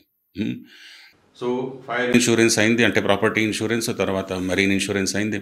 దాని తర్వాత లయబిలిటీస్ అంటే బేసిక్గా ఏంటంటే మనం కొన్ని చేసేటువంటి యాక్ట్స్ వల్ల మనము రెస్పాన్సిబుల్ అవుతాం. అంటే మనం వేరే వాళ్ళకి ఏదో అంటే ఒక ఫైనాన్షియల్ లాస్ కానీ ఏదన్నా కాన్సిక్వెన్స్ కలగజేస్తాం. వాళ్ళు మనని అంటారు కాంపెన్సేషన్ ఇవ్వమని అడుగుతారు. చిన్న ఎగ్జాంపుల్ అంటే మన కారు తీసుకెళ్ళి ఎవరినో గుద్దింది అనుకుందాం, అవతల వాళ్ళకి బాడీలీ ఇంజురీ కావచ్చు, లేకపోతే వాళ్ళ కారుకో లేకపోతే వాళ్ళ ఏదైతే ప్రాపర్టీకి డ్యామేజ్ కావచ్చు. సో వాళ్ళు ఏమంటారు, మాకు దీన్ని కాంపెన్సేషన్ ఇవ్వండి అంటారు. This is a case of liability. This is a case of third party liability. మళ్ళీ వెళ్తూ పోతుంటే చాలా పాయింట్స్ వస్తాయి. థర్డ్ పార్టీ లయబిలిటీ అంటే ఏంటి, థర్డ్ పార్టీ ఎందుకంటారు అంటే any insurance is a contract. Contract has 2 parties, right? 1 party is the insurance company, second party is insured, మనం కొనుక్కునే వాళ్ళం కదా. ఆ ఇన్సూరెన్స్ కంపెనీ వాళ్ళు నేను కొనుక్కునేవాడిని, నేను కాకుండా మిగతా అందరూ third parties. So that's how third party అంటే లయబిలిటీ. ఈ లయబిలిటీ ఇన్సూరెన్సెస్లో ఎన్నో రకాల లయబిలిటీస్ ఉంటాయి. మీకు పబ్లిక్ లయబిలిటీ అని ఉంటుంది, ప్రోడక్ట్ లయబిలిటీ, మనం ప్రోడక్ట్స్ తయారు చేసి అమ్ముతాం అనుకోండి, అది తిని మనం ఏదో బిస్కెట్లు తయారు చేసి అమ్మి దాంట్లో ఏదో విషయం కలిసి ఎవరో ఎక్కడో అయితే లయబిలిటీ కదా. అలాగే దానికంటే ఎక్కువ ఇప్పుడు మోటార్ కార్స్ ఉంటాయి మీకు, దాంట్లోపల సరైన పార్ట్స్ అది వేయకుండా ఒక్కోసారి ఏమంటారు వాళ్ళు, మేము రికాల్ చేస్తున్నామంటారు, వినే ఉంటారు మీరు, అంటే దాన్ని కూడా రెక్టిఫై చేసిస్తారు. బ్యాచ్ మొత్తాన్ని వెరీ గుడ్, చాలా చెప్పారు. బ్యాచ్ మొత్తాన్ని వాళ్ళు రికాల్ చేసి ఏం చేస్తారు, దాన్ని రెక్టిఫై చేశారు చేయాలి. ఇవన్నీ వాళ్ళు ఏం చేస్తారు, వాళ్ళు సొంత ఖర్చుతో చేయరు, దీనికి ఇన్సూరెన్స్ కొనుక్కొని ఉంటారు, ప్రోడక్ట్ రికాల్ అంటారు దాన్ని. సో వాళ్ళు ఆ ప్రోడక్ట్ రికాల్ ఇన్సూరెన్స్ కొనుక్కుంటే దీన్ని పిలుచుకొచ్చి ఆ ఇన్సూరెన్స్ కంపెనీ వాళ్ళు కట్టుకుంటారు, వీళ్ళు వచ్చేది రిపేర్ చేసి వెళ్తారు. తర్వాత ప్రొఫెషనల్స్ ఉంటారు, కన్సల్టెంట్స్, ఎవరు, ఆర్కిటెక్ట్స్, లాయర్స్, డాక్టర్స్, ఇట్లా చాలా consultants, tax consultants, chartered accountants, in fact IT consultants, వీళ్ళందరికీ కూడా ప్రొఫెషనల్ ఇండెమ్నిటీ ఇన్సూరెన్స్ అంటారు. అంటే ఇప్పుడు వీళ్ళు ఇచ్చిన అడ్వైజ్ అక్కడ వాక్యరీకర్ ఇచ్చింది అనుకుందాం. సింపుల్ ఎగ్జాంపుల్ డాక్టర్ది చెప్పడం చాలా తెలియక, డాక్టర్ పొరపాటున ఏదో లోపల ఏ కత్తారో లేకపోతే కత్తో ఏదో ఇడిచిపెట్టేసాడు అంటే ఇలాంటి కథలు చాలా వింటుంటాం కదా ఎప్పటి నుంచో. వాళ్ళు ఏదో మిస్టేక్ చేస్తారు, అయిపోయిన తర్వాత కాంప్లికేట్ అవుతుంది పాపము. Bad example but then real example, this keep happening అవుతూ ఉంటాయి. సో వాళ్ళు ఏమంటారు, ఆ తరఫున ఎవరైతే పేషెంట్ తరఫున వాళ్ళు లేకపోతే పేషెంట్ లేదు మాకు కాంపెన్సేషన్ కావాలి అంటే that is covered under the professional indemnity insurance of the doctors. దానికి మంచి ముద్దు పేరు పెట్టారు, మెడికల్ మాల్ ప్రాక్టీస్ పెట్టారు. వాళ్ళు ఆర్కిటెక్ట్స్ని ఆర్కిటెక్ట్ మాల్ ప్రాక్టీస్ అన్నారు, అలాగే మీరు ఏదేమంటారు లాయర్ ఉంటే లాయర్ మాల్ ప్రాక్టీస్ అన్నారు. పాపము అనవసరంగా వైద్యో నారాయణ హరి అయినా కానీ మెడికల్ మాల్ ప్రాక్టీస్ అని పేరు పెట్టారు దాంట్లో. సో ఇట్లా లయబిలిటీ ఇన్సూరెన్స్ ఇంకా ఎన్నో రకాలు ఉన్నాయి దాంట్లో. సో అంటే దాంట్లో ఫండమెంటల్గా ఏంటంటే లయబిలిటీ అంటే మనము చేసే ఏదైతే ఉంటుందో, మనం చేయాల్సినవి చేయకపోవడమో, చేసినవి తప్పు జరగడమో, వేరే వాళ్ళకి నష్టం జరుగుతుంది, వాళ్ళు నష్టపరిహారం అడుగుతారు, దాన్ని ఎలా కవర్ చేయడం అనేటువంటిది లయబిలిటీ ఇన్సూరెన్స్. ఇక ఇది పోతే ఇంకా మీకు మనీ ఉంటుంది, మనీకి ఇన్సూరెన్స్ కావాలి, జ్యువెలరీ ఉంటుంది, జ్యువెలరీకి ఇన్సూరెన్స్ కావాలి. ఇదంతా ఏంటంటే basically crime insurance. Crime is the most prevalent one కదా. మన దగ్గర డబ్బు ఉంటే దాన్ని డబ్బు కొట్టేయచ్చు, ఇంట్లో ఉంటే దొంగిలించవచ్చు, బ్యాంకుల నుంచి కొట్టేసుకొని వెళ్ళిపోవచ్చు, రోడ్డు మీద తీసుకెళ్తుంటే ఎవరైనా లాక్కొని పోవచ్చు, బంగారాన్ని కొట్టేయచ్చు. ఇప్పుడు జ్యువెలరీ, ఇప్పుడు ఒక స్టోర్ ఉంది, దాంట్లో దొంగలు పడవచ్చు. ఇదంతా కూడా ఆల్ యాక్ట్స్ ఆఫ్ క్రైమ్స్. ఈ యాక్ట్స్ ఆఫ్ క్రైమ్స్ ఎక్కడ దాకా వెళ్తే అంటే ఆఖరికి ఒక ఆఫీస్లో పనిచేసే ఎంప్లాయీస్ కూడా క్రైమ్ చేయొచ్చు కదా. ఇప్పుడు నేను accounts, suppose I'm the finance head, నాకు సైనింగ్ అథారిటీ ఉంటుంది, నేను ఒక్కడిని సైన్ చేస్తే నేను డబ్బులు అంటే తీసేసుకోవచ్చు, నేను చేయొచ్చు కదా. ఇప్పుడు నాకు బుద్ధి వక్రీకరిస్తే I can draw something money and then అక్కడి నుంచి మనం వెళ్ళిపోవచ్చు. సో కాబట్టి దీనికి రకరకాల ఇన్సూరెన్స్లు ఉన్నాయి దీంట్లో లోపల. క్రైమ్ ఇన్సూరెన్స్ అని, మనీ ఇన్సూరెన్స్ అని, ఫిడలిటీ గ్యారంటీ ఇన్సూరెన్స్, ఫిడలిటీ అంటే ఎంప్లాయీస్ ఇన్ఫిడలిటీకి, తర్వాత జ్యువెలర్స్ బ్రాక్ ఇన్సూరెన్స్ అని, తర్వాత బ్యాంకర్స్ బ్లాంకెట్ బాండ్ అంటే బ్యాంకుల వాళ్ళకి బ్యాంకర్స్ బ్లాంకెట్ బాండ్ అంటారు. అంటే దాంట్లోపల బోలెడని కాంపోజిట్ అన్ని రకాలు ఉంటాయి అన్నమాట కవరేజ్ దాంట్లోపల. అంటే దాంట్లో ఏటీఎంలకు ఒక కవరు, ప్లాస్టిక్ కార్డులకు ఒక కవరు, సో వాళ్ళ సైబర్కి ఏమైనా ప్రాబ్లం అయితే అదొక కవరు, మామూలుగా వాళ్ళకి ట్రెజరీలో అక్కడ ఉండే క్యాష్కి ఒక కవరు, అటు ఇటు వెళ్ళే క్యాష్కి ఒక కవరు, ఇలా అన్నీ కలిపి ఇస్తారనమాట. అంటే these are typically they are bought. ఇది కాకుండా మీరు తీసుకుంటే ఇప్పుడు ఎయిర్ క్రాఫ్ట్స్, వాటికి ఇన్సూరెన్స్. ఈ మధ్యలో సైబర్ గురించి చాలా వింటున్నాం కదా, సైబర్ నేరం, దానికి సైబర్ సెక్యూరిటీ ఇన్సూరెన్స్. దాంట్లో సైబర్ సెక్యూరిటీ ఇన్సూరెన్స్ అంటే మీకు ఫస్ట్ ఏమవుతుంది, ఏదైనా సైబర్ అటాక్ అయింది అనుకుందాం, అయిపోగానే మీకు ఫస్ట్ ఇన్సిడెంట్ రెస్పాన్స్ రావాలి. అంటే ఏం చెయ్యాలి అంటే దాంట్లో ఫస్ట్ కావాల్సింది ఒక కన్సల్టెంట్ కావాలి, అతను చెప్పాలి ఇలా చేయాలి అలా చేయాలి అని చెప్పేసి. తర్వాత మీకు you may require some IT experts, అదంతా చేసుకొని ఆ తర్వాత దాని నుంచి రికవర్ కావాలి, రిస్టోర్ చేసుకోవాలి మొత్తం అంతా. సో ఇది కూడా క్వైట్ ఏ పాపులర్ వన్. ఇట్లా చెప్పుకుంటూ పోతే అసలు అదేదో అంటారు కదా, కాదేది కవిత కనహరం అన్నట్టుగా ఇన్సూరెన్స్లో మీరు ఏదంటే అది చేసుకోవచ్చు. సార్ ఇప్పుడు మీరు చెప్పిన టైప్స్ అన్నిటికీ కూడా పాపులర్ అండ్ పాజిటివ్ సైడ్ కూడా ఉంది. బట్ ఇండియన్ ఆడియన్స్కి చాలా పెద్ద క్వశ్చన్ మార్క్ ఏంటంటే టర్మ్ ఇన్సూరెన్స్. అసలు లాంగ్ టర్మా షార్ట్ టర్మ్ తీసుకోవాలా, మళ్ళీ ఆ టర్మ్ ఇన్సూరెన్స్లోని ఇన్కమ్ ప్రూఫ్ ఉంటేనే మళ్ళీ మేము టర్మ్ ఇన్సూరెన్స్ తీసుకుంటాం, ఇలాంటి కొన్ని రూల్స్ ఉంటాయండి sir. So can you explain briefly about what is the term insurance, short best long term best? మంచి actually you touched up on very good point. మీ last point అన్నారే, ప్రూఫ్ చూపిస్తే. ఇన్సూరెన్స్లో there is one principle, ఏంటంటే utmost good faith అంటారు. Okay. Good faith అంటే నమ్మకం కదా. ఇప్పుడు ఎవరైనా ఇద్దరు ట్రాన్సాక్ట్ చేస్తుంటే గుడ్ ఫెయిత్, నేను చెప్తాను నేను మీకు ఇదేదో ఫలానా వస్తువు అమ్ముతున్నాను, మీరు కొనుక్కుంటారు, మీరు ఆ వస్తువు అదే అని తీసుకుంటారు, చెక్ చేసుకుంటారు, కనిపిస్తుంది, నార్మల్ గుడ్ ఫెయిత్. ఒకవేళ చెక్ చేసుకోకపోయినా కానీ అది ఉంటే సరే సరే, లేకపోతే మళ్ళీ తీసుకొచ్చి వాపస్. ఇన్సూరెన్స్లో అట్మోస్ట్ గుడ్ ఫెయిత్ అంటే ఏంటంటే ఇన్సూరెన్స్ అమ్మేవాడు, ఇన్సూరెన్స్ కంపెనీ వాడు వచ్చి ఎప్పుడు మిమ్మల్ని చెక్ చేయడు. మీకు ఒక కాగితం ఇస్తాడు, బాబు మీరు ఇందులో రాయండి, ఆర్ ఆన్లైన్లో ఫిలప్ చేయండి, ప్రపోజల్ అంటారు కదా, మీరు ఇన్ఫర్మేషన్ మీరు చెప్పండి, మేము పూర్తిగా మిమ్మల్ని నమ్ముతున్నాం, మీరు చెప్పేదంతా నమ్మి దాని బేసిస్ మీద మీకు ఇస్తున్నాం. కాకపోతే రేపు క్లెయిమ్ వచ్చిన రోజున అప్పుడు కనుక తెలిసిందంటే మనం రాసింది కరెక్ట్ కాదు అని, then it will have consequences. Consequences అంటే ఏముంది, అప్పుడు అంటే క్లెయిమ్ ఇవ్వకపోవచ్చు, క్లెయిమ్ తగ్గించవచ్చు, దానికి రకరకాలుగా. సో అందుకని దిస్ ఈస్ మనం ఎలాంటి ఇన్ఫర్మేషన్ ఇవ్వాలి అనేది ప్రైమరీలీ ఇంపార్టెంట్. అంటే ఈ పాయింట్ వచ్చింది కాబట్టి చెప్తున్నాను. సో టర్మ్ లైఫ్ అన్నారు. అసలు ఇన్సూరెన్స్, లైఫ్ ఇన్సూరెన్స్లో ఎన్ని రకాలుగా మనం ఇన్సూరెన్స్ చేసుకోవచ్చు. మనం ఇన్సూరెన్స్ చేసుకుంటే దేర్ ఈస్ వన్ మెథడ్. మనం ఇన్సూరెన్స్ చేసుకుంటే లైఫ్ ఇన్సూరెన్స్ మాత్రమే కవర్ అయి ఉంటుంది. అంటే ఒక డెత్ కవర్ మాత్రమే ఉంటుంది, ఇంక ఏమి మనకి ఇంక వేరే కవర్ ఉండదు, మళ్ళీ డబ్బులు ఏమి మనకి వాపస్ రావు. ఇది ఒక మెథడ్. బట్ ఇది ఎన్ని సంవత్సరాలు కావాలి, అదే టర్మ్. అంటే మన 5 year టర్మ్ కావాలా, 1 year టర్మ్ కూడా ఇస్తారు, 10 year టర్మ్ కావాలా, 20 year టర్మ్ కావాలా, ఇలా మనం ఎన్ని ఇయర్ల టర్మ్ కావాలంటే అన్ని ఇయర్ల టర్మ్ తీసుకోవచ్చు. Okay, right. దీన్ని కొంచెం ఎక్స్పాండ్ చేస్తే ఇదే టర్మ్ లోపల apart from life disability covers, accidental disability covers, అలాగే రైడర్స్ అంటారు. యాక్సిడెంట్ రైడర్ అంటే ఏంటి, నార్మల్ డెత్ అయితే అంటే నాకు ఎప్పుడో అసలు అర్థం కాదు, వీళ్ళు నార్మల్ డెత్ అని యూజ్ చేస్తుంటారు. అసలు డెత్ నార్మల్ ఎట్లా అవుతుంది, నార్మల్ అంటే డెత్తే లేదు కదా. అంటే what it means is an unknown cause.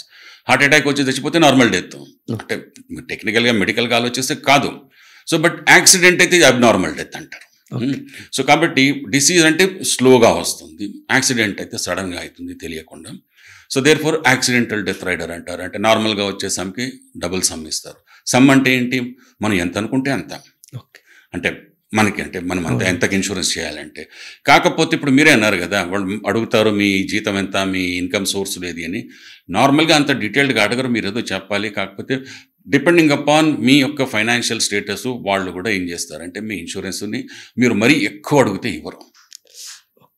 ఇప్పుడు ఒక ఫిల్మ్ యాక్టర్ ఉన్నారు, ఫర్ ఎగ్జాంపుల్ ఇప్పుడు మంచి ఫేమస్ ఫిల్మ్ యాక్టర్, సినిమాలకి 1500 కోట్లు 1600 కోట్లు వచ్చే లాంటి వాళ్ళు ఉన్నారు అనుకోండి. వాళ్ళు ఎంతకి చేయించాలి, వాళ్ళు బహుశా 10,000 కోట్లకో ఎంతకో చేసుకోవచ్చు. వాళ్ళు 5,000 కోట్లకో 1000 కోట్లకో వాళ్ళకి ఇస్తారు. బట్ మనలాంటి వాళ్ళు వెళ్ళేసి మనకి 5 కోట్లు ఏమన్నా కానీ ముఖం చూస్తారు. అంటే మన ఫైనాన్షియల్ కెపాసిటీ ఎంత ఉంటుందో దాని బేసిస్ మీద మనకు ఉండే వితిన్ ఆర్ లిమిట్స్ ఏదైతే ఉంటుందో అది మనం తీసుకోవాలి. సో టర్మ్ లైఫ్ లోపల మీరు ఒక టర్మ్ డిసైడ్ చేసుకోవాలి, ఎన్ని సంవత్సరాలు, మీకు ఎంత అమౌంట్ కావాలి, ఎలాంటి కవర్ కావాలి, డెత్తే కావాలా, డెత్ డిసెబిలిటీ కావాలా, ఇంకేమన్నా కావాలా అని చెప్పేసి. దీన్ని నెక్స్ట్ లైఫ్ ఇన్సూరెన్స్లో వచ్చేసి మీకు ఎండోమెంట్ ఇన్సూరెన్స్ మహా పాపులర్ ఇక్కడ. అంటే ఈ మధ్య అంత పాపులర్ కాదు కానీ ఒకప్పుడు చాలా పాపులర్. అంటే మీకు అపార్ట్ ఫ్రమ్ రిస్క్ కవరేజ్, అంటే ఈ లైఫ్ కవర్ ఏదైతే ఉంటుందో, అంటే డెత్ సంభవిస్తే వచ్చే ఏదైతే లైఫ్ ఇన్సూరెన్స్ సమ్ ఉంటుందో, అదే కాకుండా ఏమీ సంభవించకపోతే దాని పీరియడ్ అయిపోయిన తర్వాత డబ్బులు వాపస్ ఇస్తారు. అది ఎండోమెంట్ ఇన్సూరెన్స్ అంటే ఈ డబ్బులు ఎక్కడి నుంచి వస్తాయి, ఎక్కడి నుంచో రావు. అంటే మన దగ్గర నుంచి ఎక్కువ డబ్బులు తీసుకుంటారు, కొంత డబ్బు పెట్టి పక్కకి అలొకేట్ చేస్తారు. అంటే దాన్ని పక్కన పెట్టి టర్మ్ లైఫ్ కవర్కి ఎంత కావాలో అంత పెడతారు. దానికోసం వాళ్ళ దగ్గర క్యాలిక్యులేషన్స్ ఉంటాయి, యాక్చువరియల్ క్యాలిక్యులేషన్స్ అంటారు. మిగతాది ఏం చేస్తారు, వాళ్ళు దాన్ని ఇన్వెస్ట్ చేస్తారు. అది పెరుగుతూ పోతుంది. దాని బేసిస్ మీద ఫైనల్గా మెచ్యూర్ అయినప్పుడు మనకి రకరకాల పేర్లు పెడతారు. మీకు ఇంతకి 1000కి బోనస్ ఇస్తాము అని చెప్పేసి చూసే ఉంటారు కదా. ఆ బేసిస్ మీద అది ఇస్తారు ఎండోమెంట్. ఇంకా దీనికంటే ఇంకా అంటే ఇంకో రకమైనది దాన్ని మనీ బ్యాక్ అంటారు. పూర్తి టర్మ్ అయిపోయేదాకా వెయిట్ చేయరు, మీకు మధ్యలోనే కొన్ని డబ్బులు ఇస్తూ ఉంటారు. ఓ 20 ఏళ్ళ టర్మ్ ఉందనుకోండి, ఎండోమెంట్ ఇన్సూరెన్స్ అయితే 20 ఏళ్ల తర్వాతనే వస్తుంది, 20 ఏళ్ల తర్వాత. అదే మీరు మనీ బ్యాక్ తీసుకున్నారనుకోండి, వాళ్ళు పెడతారు మీకు 5 ఏళ్ల తర్వాత ఇంత ఇస్తాం, 10 తర్వాత ఇంత ఇస్తాం, 15 తర్వాత ఇంత ఇస్తాం, 20 తర్వాత ఇంత ఇస్తాం. సో మీకు ముందే ఇస్తున్నాడు కదా, ప్రీమియం ఎక్కువ ఉంటుంది, అంతే కదా. దేనికైనా కానీ ఇన్ఫ్లేషను ఇదంతా లెక్కలంతా కూడా సింపుల్ లెక్కలు. అంటే ఇఫ్ యూ ఆస్క్ మీ, అంటే మీరు అడుగుతున్నారు కదా, ఇన్సూరెన్స్ తీసుకోవాలంటే లైఫ్ ఇన్సూరెన్స్లో ఎండోమెంట్ మనకు డబ్బులు వాపసు వచ్చే ఇన్సూరెన్స్లో ఏమీ తీసుకోవద్దు. ఎందుకంటే అవి మన దగ్గర నుంచి తీసుకున్నవి వాళ్ళు ఇన్వెస్ట్ చేసి మనకు వాపస్ ఇస్తున్నారు. మనం టర్మ్ లైఫ్ తీసుకోవాలి, ప్రీమియం చాలా తక్కువ ఉంటుంది, మంచి లిమిట్ తీసుకోవాలి, మంచి కవర్ తీసుకోవాలి, మ్యాక్సిమం మనకి రాగలిగింది, ప్రీమియం తక్కువ ఉంటుంది కాబట్టి. మిగతా ఏదైతే ఎక్స్ట్రా డబ్బులు మనకి ఏదైతే ఉన్నాయో వాటిని మనం ఇన్వెస్ట్ చేసుకోవాలి. అండ్ ఇన్వెస్ట్ చేసేటప్పుడు ఎలా చేయాలి మనము, you must use somebody who's a professional. Insurance company investment professional కాదు. నేను పెద్ద ఇన్సూరెన్స్ కంపెనీలో పనిచేశాను ఎన్నో సంవత్సరాలు, ఇండియాలో 20 ఏళ్ళు. మాకంటే పెద్ద ఇన్సూరెన్స్ కంపెనీ ఇంకొంటుంది, పేర్లు చెప్పకూడదు. అయితే ప్రతి ఇన్సూరెన్స్ కంపెనీలో హెడ్ ఆఫీస్లో పనిచేసాను. ఇన్వెస్ట్మెంట్ డిపార్ట్మెంట్ ఉంటుంది. సో ఈ మా ఇన్వెస్ట్మెంట్ డిపార్ట్మెంట్ మా బాస్ ఆయన ఉండేవారు అనమాట. సో ఒకసారి ఇట్లాగే కూర్చొని మాట్లాడుతూ, ఏంటి మన వాళ్ళు ఇన్వెస్ట్మెంట్ ఎట్లా రీసెర్చ్ చేస్తారంటే, రీసెర్చ్ లేదు పాడు లేదు, మన వాళ్ళు ఇక్కడ రోజు అక్కడ చూస్తారు, వాడు ఏం చేస్తున్నాడో చూసి వచ్చి అదే చేస్తారు. సో పాయింట్ ఏంటంటే, they are not professionals. Insurance companies are not professionals. So investment చేయాలంటే వేరే ప్రొఫెషనల్గా చేయాలి, దానికి వేరే ప్రొఫెషనల్స్ అంటే ఈ మ్యూచువల్ ఫండ్స్నో లేకపోతే ఇంకెవరిని కన్సల్టెంట్స్నో పెట్టుకోవాలి, అలా పెట్టుకొని చేయాలి. ఎస్ సార్, ఇది ఇన్సూరెన్స్లో ఒక క్వశ్చన్ ఉంది సార్. అంటే మా ఫ్యామిలీ జరిగిన ఇన్సిడెంటే, అంటే కొంతమంది ఇన్సూరెన్స్ కొంతమంది మనీ జాగ్రత్తగా సేవ్ చేసుకొని ఒక 5 years తర్వాత తీసుకుందాం, అది ఏదోలా యూజ్ చేసుకుంటారు. బట్ నేను సారీ ఓకే అంటే బ్రేక్ చేస్తున్నాను, మళ్ళీ ఒకసారి చెప్పండి. అంటే ఏ ఇన్సూరెన్స్ గురించి మాట్లాడుతున్నాం? For example term insurance sir, ఒక 5 years టర్మ్ ఇన్సూరెన్స్ తీసుకున్నారనుకోండి, ఒక 3 years ఎవ్రీ ఇయర్ 1 lakh కట్టుకుంటూ వచ్చారు. 4th year కట్టడానికి అవ్వలేదు. సో ఆ 4th year మా మనీ మాకు రిటర్న్ కావాలి అని అడిగినప్పుడు there is a surrender value, so నీకు 100% క్లెయిమ్ రాదు అని. అంటే మేము ఇప్పుడు 3 years కష్టపడి కట్టిందంతా, అందులోంచి కూడా మీ ఇన్సూరెన్స్ కంపెనీస్ తీసుకోవడం ఎంతవరకు కరెక్ట్? ఇది ఒక బిగ్గెస్ట్ క్వశ్చన్ మార్క్. అన్నిటికీ టర్మ్స్ అండ్ కండిషన్స్ ఉంటాయి. చాలా మంచి పాయింట్ యాక్చువల్గా, మీ నాలెడ్జ్ ఐ రియల్లీ అప్రిషియేట్. మర్చిపోయాను నేను యాక్చువల్గా ఇలాంటిది ఉంటుంది అని చెప్తే. ఇప్పుడు మీరు చెప్పిన దాన్ని చూస్తే నాకు ఇంకొకటి కూడా గుర్తొచ్చింది. ఈ లైఫ్ ఇన్సూరెన్స్ పాలసీలు తీసుకుంటే అవి పెట్టుకొని లోన్స్ ఇస్తారు. ఓకే, అదే ఎల్ఐసి ఇన్సూరెన్స్ కంపెనీ వాడే ఇస్తాడు లోన్, మళ్ళీ దానికి మళ్ళీ వడ్డీ కట్టించుకుంటాడు. పాపం ఏంటంటే తక్కువ చిన్న జీతాలు. ఇన్ఫాక్ట్ ఒకప్పుడు నాకు బాగా తెలుసు, ఆర్టీసీ ఎంప్లాయీస్ ఇదే చేసేవాళ్ళు. వాళ్ళు కట్టుకునేవాళ్ళు, తీసుకెళ్లి లోన్స్ తీసుకునేవాళ్ళు. అలాగే ఇప్పుడు మీరు చెప్పిన విషయం ఏంటంటే, సరెండర్ వాల్యూ అంటే ఏంటంటే, వాళ్ళు ఆ ఫండ్ తీసుకొని వాళ్ళు కమిట్ అయిపోతారు, ఎవరు ఇన్సూరెన్స్ కంపెనీ వాళ్ళు. దీన్ని ఇట్లా ఇన్వెస్ట్ చేయాలి, దీనికి ఇక్కడ ఈ టర్మ్ లైఫ్కి ఇంత కట్టాలి అని చెప్పేసి. ఇప్పుడు మీకు సరెండర్ వాల్యూ అని లేక, ఫర్ ఎగ్జాంపుల్ మీరు 3 ఏళ్ళకి 5 ఏళ్ల తర్వాత మీరు కట్టిన సంవత్సరానికి ఎంతో 1 లక్ష అన్నారు కదా, 5 ఏళ్ల తర్వాత ఫర్ ఎగ్జాంపుల్ మీకు 5 లక్షలు రావాలి. మీరు ప్రోరేటెడ్గా అంటే 3 ఏళ్ల తర్వాత మీకు 3 లక్షలు వచ్చినాయి అనుకోండి, మీకు అందరూ ఏం చేస్తారు, వాళ్ళకి 5 ఏళ్ళు ఇదే ఉండదు, అందరూ 50 ఏళ్ళు అంటారు కమిట్మెంట్. ఎవరికి ఎప్పుడు కావాల్సింది అప్పుడు విత్డ్రా చేసుకున్నట్టుగా చేసుకుంటారు. ఇప్పుడు మీరు అంతేందుకు మీరు బ్యాంకులో ఫిక్స్డ్ డిపాజిట్ చేస్తారు కదా, మీరు పీరియడ్కి ఇస్తారు కదా, మీరు ముందు బ్రేక్ చేశారనుకోండి పెనాల్టీ ఉంటుందా ఉండదా? అండ్ ఈ మధ్య ఇన్ఫ్యాక్ట్ ఆర్బీఐ వాళ్ళు ఇంకా స్ట్రిక్ట్గా పెట్టారు penalties. They have given more Liberty to banks. So కాబట్టి ఇది వాళ్ళ ఫార్ములా, ఇది మనం ముందే తెలుసుకోవాలి. ఇలాంటివి కొన్ని విషయాలు వాళ్ళు చెప్పరు. ఒకవేళ మనకి అలాంటివి ఏమైనా డౌట్స్ ఉంటే ఎగ్జిట్కి ఏంటి అంటే, ఇది నార్మల్గా వేయాల్సిన ప్రశ్న ఏ ఇన్వెస్ట్మెంట్లో అయినా కానీ, it could be banks fixed deposit, insurance company కావచ్చు, దేంట్లో అయినా కానీ నేను ప్రీమెచ్యూర్గా బయటికి ఎగ్జిట్ అయితే నాకుండే ఏమొస్తుంది, లేకపోతే ఏమి వెనకాల దానికి పెనాల్టీస్ ఏముంటాయి చెప్పరు. Nobody will tell you. ఇవన్నీ ఏంటంటే మనం అడిగి ప్రశ్నించి, లేకపోతే అక్కడ ఉండే ఫైన్ ప్రింట్ చదివి తెలుసుకోవాలి. ఓకే సార్, అసలు ఒక ఇన్వెస్ట్మెంట్ నేను ఇన్సూరెన్స్లో చేద్దామంటే నా మనీ అసలు ఎలా యూజ్ అవుతుంది, నాకు మళ్ళీ ఎలా రిటర్న్ అవుతుంది, అసలు ఈ సిస్టమ్ ఎలా వర్క్ చేస్తుంది? ఇన్సూరెన్స్ అనే సిస్టమ్ కస్టమర్ నుంచి తీసుకున్నది కంపెనీ తీసుకొని మళ్ళీ ఎలా నా దగ్గరికి తిరిగి చేస్తుంది, అసలు ఈ సిస్టమ్ అనేది ఎలా నడుస్తుంది? సో ఇన్సూరెన్స్ అంటే టిపికల్గా ఏంటంటే అందరి దగ్గర నుంచి కొంత డబ్బులు వసూలు చేస్తారు, దాన్ని ప్రీమియం అంటాం. ఓకే, దీంతో ఒక పెద్ద ఫండ్ తయారవుతుంది. ఈ ఫండ్ ఏదైతే తయారవుతుందో అందరికీ ఇస్తారా? ఇవ్వరు కదా, లాస్ కొంతమందికి అవుతుంది కదా. ఇప్పుడు కార్లోని అన్ని కార్లు యాక్సిడెంట్లు కావు కదా. అలాగే మనుషులు లైఫ్ ఇన్సూరెన్స్ తీసుకున్నారనుకోండి, అందరి దగ్గర క్లెయిములు రావు కదా. సో ఈ ఇన్వెస్ట్మెంట్ పార్ట్ పక్కన పెడదాం. ఏది మీరు ఎండోమెంట్ ఇన్సూరెన్స్లో లేకపోతే మనీ బ్యాక్లో ఇచ్చేది ఫర్ ఏ మూమెంట్ దాన్ని పక్కన పెడదాం, ఎందుకంటే ఆ డైనమిక్స్ వేరే ఉంటాయి. దానికి సెపరేట్ ఫండ్, దాన్ని సెపరేట్గా ఆపరేట్ చేస్తారు. బట్ అదర్ దాన్ దాట్ మనకు వచ్చే ఈ ప్రీమియంలోంచి, ఆ ప్రీమియం నుంచి ఓన్లీ క్లెయిమ్స్ మాత్రమే ఇస్తారు అనేటువంటిది ఏదైతే ఫండ్ ఉంటుందో, ఈ ఫండ్ ఇన్సూరెన్స్ కంపెనీ దగ్గర తయారవుతుంది. దీన్ని ఏం చేస్తారు ఇన్సూరెన్స్ కంపెనీ వాళ్ళు? ఎవరి దగ్గరైనా కానీ స్పేరబుల్ అండ్ ఒక క్యాష్ తయారైతే ఏం చేస్తారు? ఇన్వెస్ట్ చేస్తారు. సో ఇన్సూరెన్స్ కంపెనీలు ఇన్వెస్ట్ చేస్తాయి. At the end of the year, సంవత్సరం తర్వాత మీరు తీసుకుంటే ఏ ఇన్సూరెన్స్ కంపెనీ బ్యాలెన్స్ షీట్లు మీరు చూడండి, వాళ్ళ ప్రాఫిట్ అండ్ లాస్ అకౌంట్స్ లోపల ఇన్సూరెన్స్లో వాళ్ళకి 2 రకాల ప్రాఫిట్స్ ఉంటాయి. అండర్ రైటింగ్ ప్రాఫిట్ అంటారు, ఇన్వెస్ట్మెంట్ ప్రాఫిట్ అంటారు. అండర్ రైటింగ్ ప్రాఫిట్ అంటే మనం ఒక 10 కోట్ల ప్రీమియం కలెక్ట్ చేసి 9 కోట్లు దాంట్లో లోపల నుంచి క్లెయిమ్స్ చెల్లించారు అనుకుందాం, 1 crore మిగిలినట్టే కదా, అది అండర్ రైటింగ్ ప్రాఫిట్. బట్ ఈ 10 కోట్లు మనం ఏదైతే over a period of time ఏదైతే కలెక్ట్ చేశారో ఒక సంవత్సరంలో దాన్ని ఇన్వెస్ట్ చేసి, ఫర్ ఎగ్జాంపుల్ బ్రహ్మాండమైన స్టాక్ మార్కెట్ మంచి భూమిలో ఉంది, వాళ్ళు బాగా అంటే డేరింగ్ అండ్ డాషింగ్గా పెట్టేసి దాంట్లో 2 కోట్ల లాభం వచ్చింది అనుకుందాం, రైట్? సో వాళ్ళకి ఆ 10 కోట్ల మీద 9 కోట్లు పోను 1 కోటి మామూలుగా అండర్ రైటింగ్ ప్రాఫిట్ వచ్చింది, ఈ ఇన్వెస్ట్ చేసినందుకు ఇంకో 2 కోట్ల ఇన్వెస్ట్మెంట్ ప్రాఫిట్ వచ్చింది. ఒకప్పుడు ఇప్పుడైతే ఇంట్రెస్ట్ రేట్లు 10%, 13% అలా ఉండేటప్పుడు ఆ రోజుల లోపల ఇన్సూరెన్స్ కంపెనీలకి ఇన్వెస్ట్మెంట్ ప్రాఫిట్లు బాగా వచ్చేవి.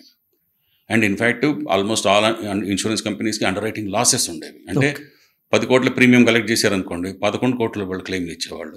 అయినా మొత్తం ఓవరాల్గా లాస్ వచ్చేది కదా, ఎందుకంటే ఇన్వెస్ట్మెంట్లో 2 కోట్లు వచ్చింది కదా, ఈ 1 కోటి లాస్ దాంతో స్క్వేర్ ఆఫ్ అయిపోయేది. సో ఇప్పటికీ అంతే, అండర్ రైటింగ్ ప్రాఫిట్స్ చాలా కష్టం వచ్చేది వాళ్ళకి, దానికి చాలా స్ట్రిక్ట్గా. కాకపోతే ఏంటంటే లైఫ్ ఇన్సూరెన్స్లో most of the income investment ఇన్కమే, ఎందుకంటే లాంగ్ టర్మ్ కదా, అందరు కడుతూ పోతుంటారు. లాంగ్ టర్మ్ 20 ఏళ్ళు 30 ఏళ్ళు టర్మ్స్ కదా, సో దీంట్లో డెఫినెట్గా దీంట్లో ఇన్వెస్ట్మెంట్ ఇన్కమ్ ఎక్కువ ఉంటుంది. అదే జనరల్ ఇన్సూరెన్స్ పాలసీస్ అని 1 year policies, annual policies. So దాంట్లోపల మీకు ఇన్వెస్ట్మెంట్ ప్రాఫిట్ కంటే మీకు అండర్ రైటింగ్ ప్రాఫిట్ ముఖ్యం. సో ఈ మొత్తం కాన్సెప్ట్ అంటే ఇప్పుడు ఇది ఏంటంటే pooling funds from many and pay it to some, అందరి దగ్గర నుంచి కలెక్ట్ చేసి ఇది చిట్ ఫండ్ కూడా ఒక మాదిరి ఇలాంటిది కదా. సో ఇది అంతా అదే, అంటే పేర్లు డిఫరెంట్, దెన్ టర్మ్స్ డిఫరెంట్. అంటే ఇక్కడ కండిషన్స్ అది ఫలానా జరిగితేనే ఇది చేస్తాం, ఇది జరిగితేనే ఇది చేస్తాం అని చెప్పి. అసలు ఎక్కడ పుట్టిందంటే ఇది ఇన్సూరెన్స్ మీకు ఇంగ్లాండ్లో పుట్టింది. అది ఎప్పుడో ఐ థింక్ 1600 1700 ఏదో సంవత్సరం లోపల వీళ్ళు ఏంటంటే అందరూ ఓడల మీద వెళ్ళొస్తుండేవాళ్ళు, మధ్యలో కొన్ని ఓడలు మునిగిపోతూ ఉండేవి. ఎవడో ఏం చేశాడంటే ఇదేదో బాగానే ఉంది అని చెప్పేసి అక్కడ వచ్చి కూర్చొని, పాప మీరు వెళ్ళరండి, మీరందరూ నాకు ఇంత ఇక్కడ డబ్బులు ఇవ్వండి, మునిగిపోతే నేను డబ్బులు ఇస్తాను మీకు అన్నట్టు. అలా every one started contributing. So కొంతమంది మునిగిపోయారు, వాళ్ళకి ఇచ్చారు, ఇదేదో బాగుందని ఇంకొంతమంది మొదలయ్యారు, అలా ఇన్సూరెన్స్ మొదలైంది. సార్, అంటే ఇన్సూరెన్స్ కడుతున్న ప్రతి ఒక్కరికి ఉన్న బిగ్గెస్ట్ నెగిటివ్ ఏంటంటే, నేను ఒక కంపెనీకి ఇన్సూరెన్స్ కడుతున్నాను, నేను ఆ కంపెనీకి డబ్బులు పే చేస్తున్నాను, మధ్యలో ఏజెంట్ అనే వాళ్ళు ఎందుకు ఉంటారు, నా డబ్బులు కమిషన్ ఎందుకు తీసుకుంటారు, అసలు నా డబ్బులు తీసుకుంటున్నారా, కంపెనీ వాళ్ళు ఆయన కమిషన్ ఇస్తారా, అసలు ఏంటి ఈ చైన్ సిస్టమ్? చాలా పెద్ద క్వశ్చన్ సార్ ఇది. I must say Vinay, you're reading my mind actually. ఎందుకంటే నేను ఇప్పుడే అనుకుంటున్నాను, ఇప్పుడే జస్ట్ ఒక 10 seconds క్రితము ఈ స్టార్ట్ కాకముందు LIC agent and LIC agent అంటే అందరికీ ఉండే అపోహలు పెద్ద జోకు అని చెప్పేసి ఐ థింక్ ఇది కూడా కొంచెం మనం మాట్లాడుకుంటే బాగుంటుంది అని ఇప్పుడు మీరు చెప్పేది అదే.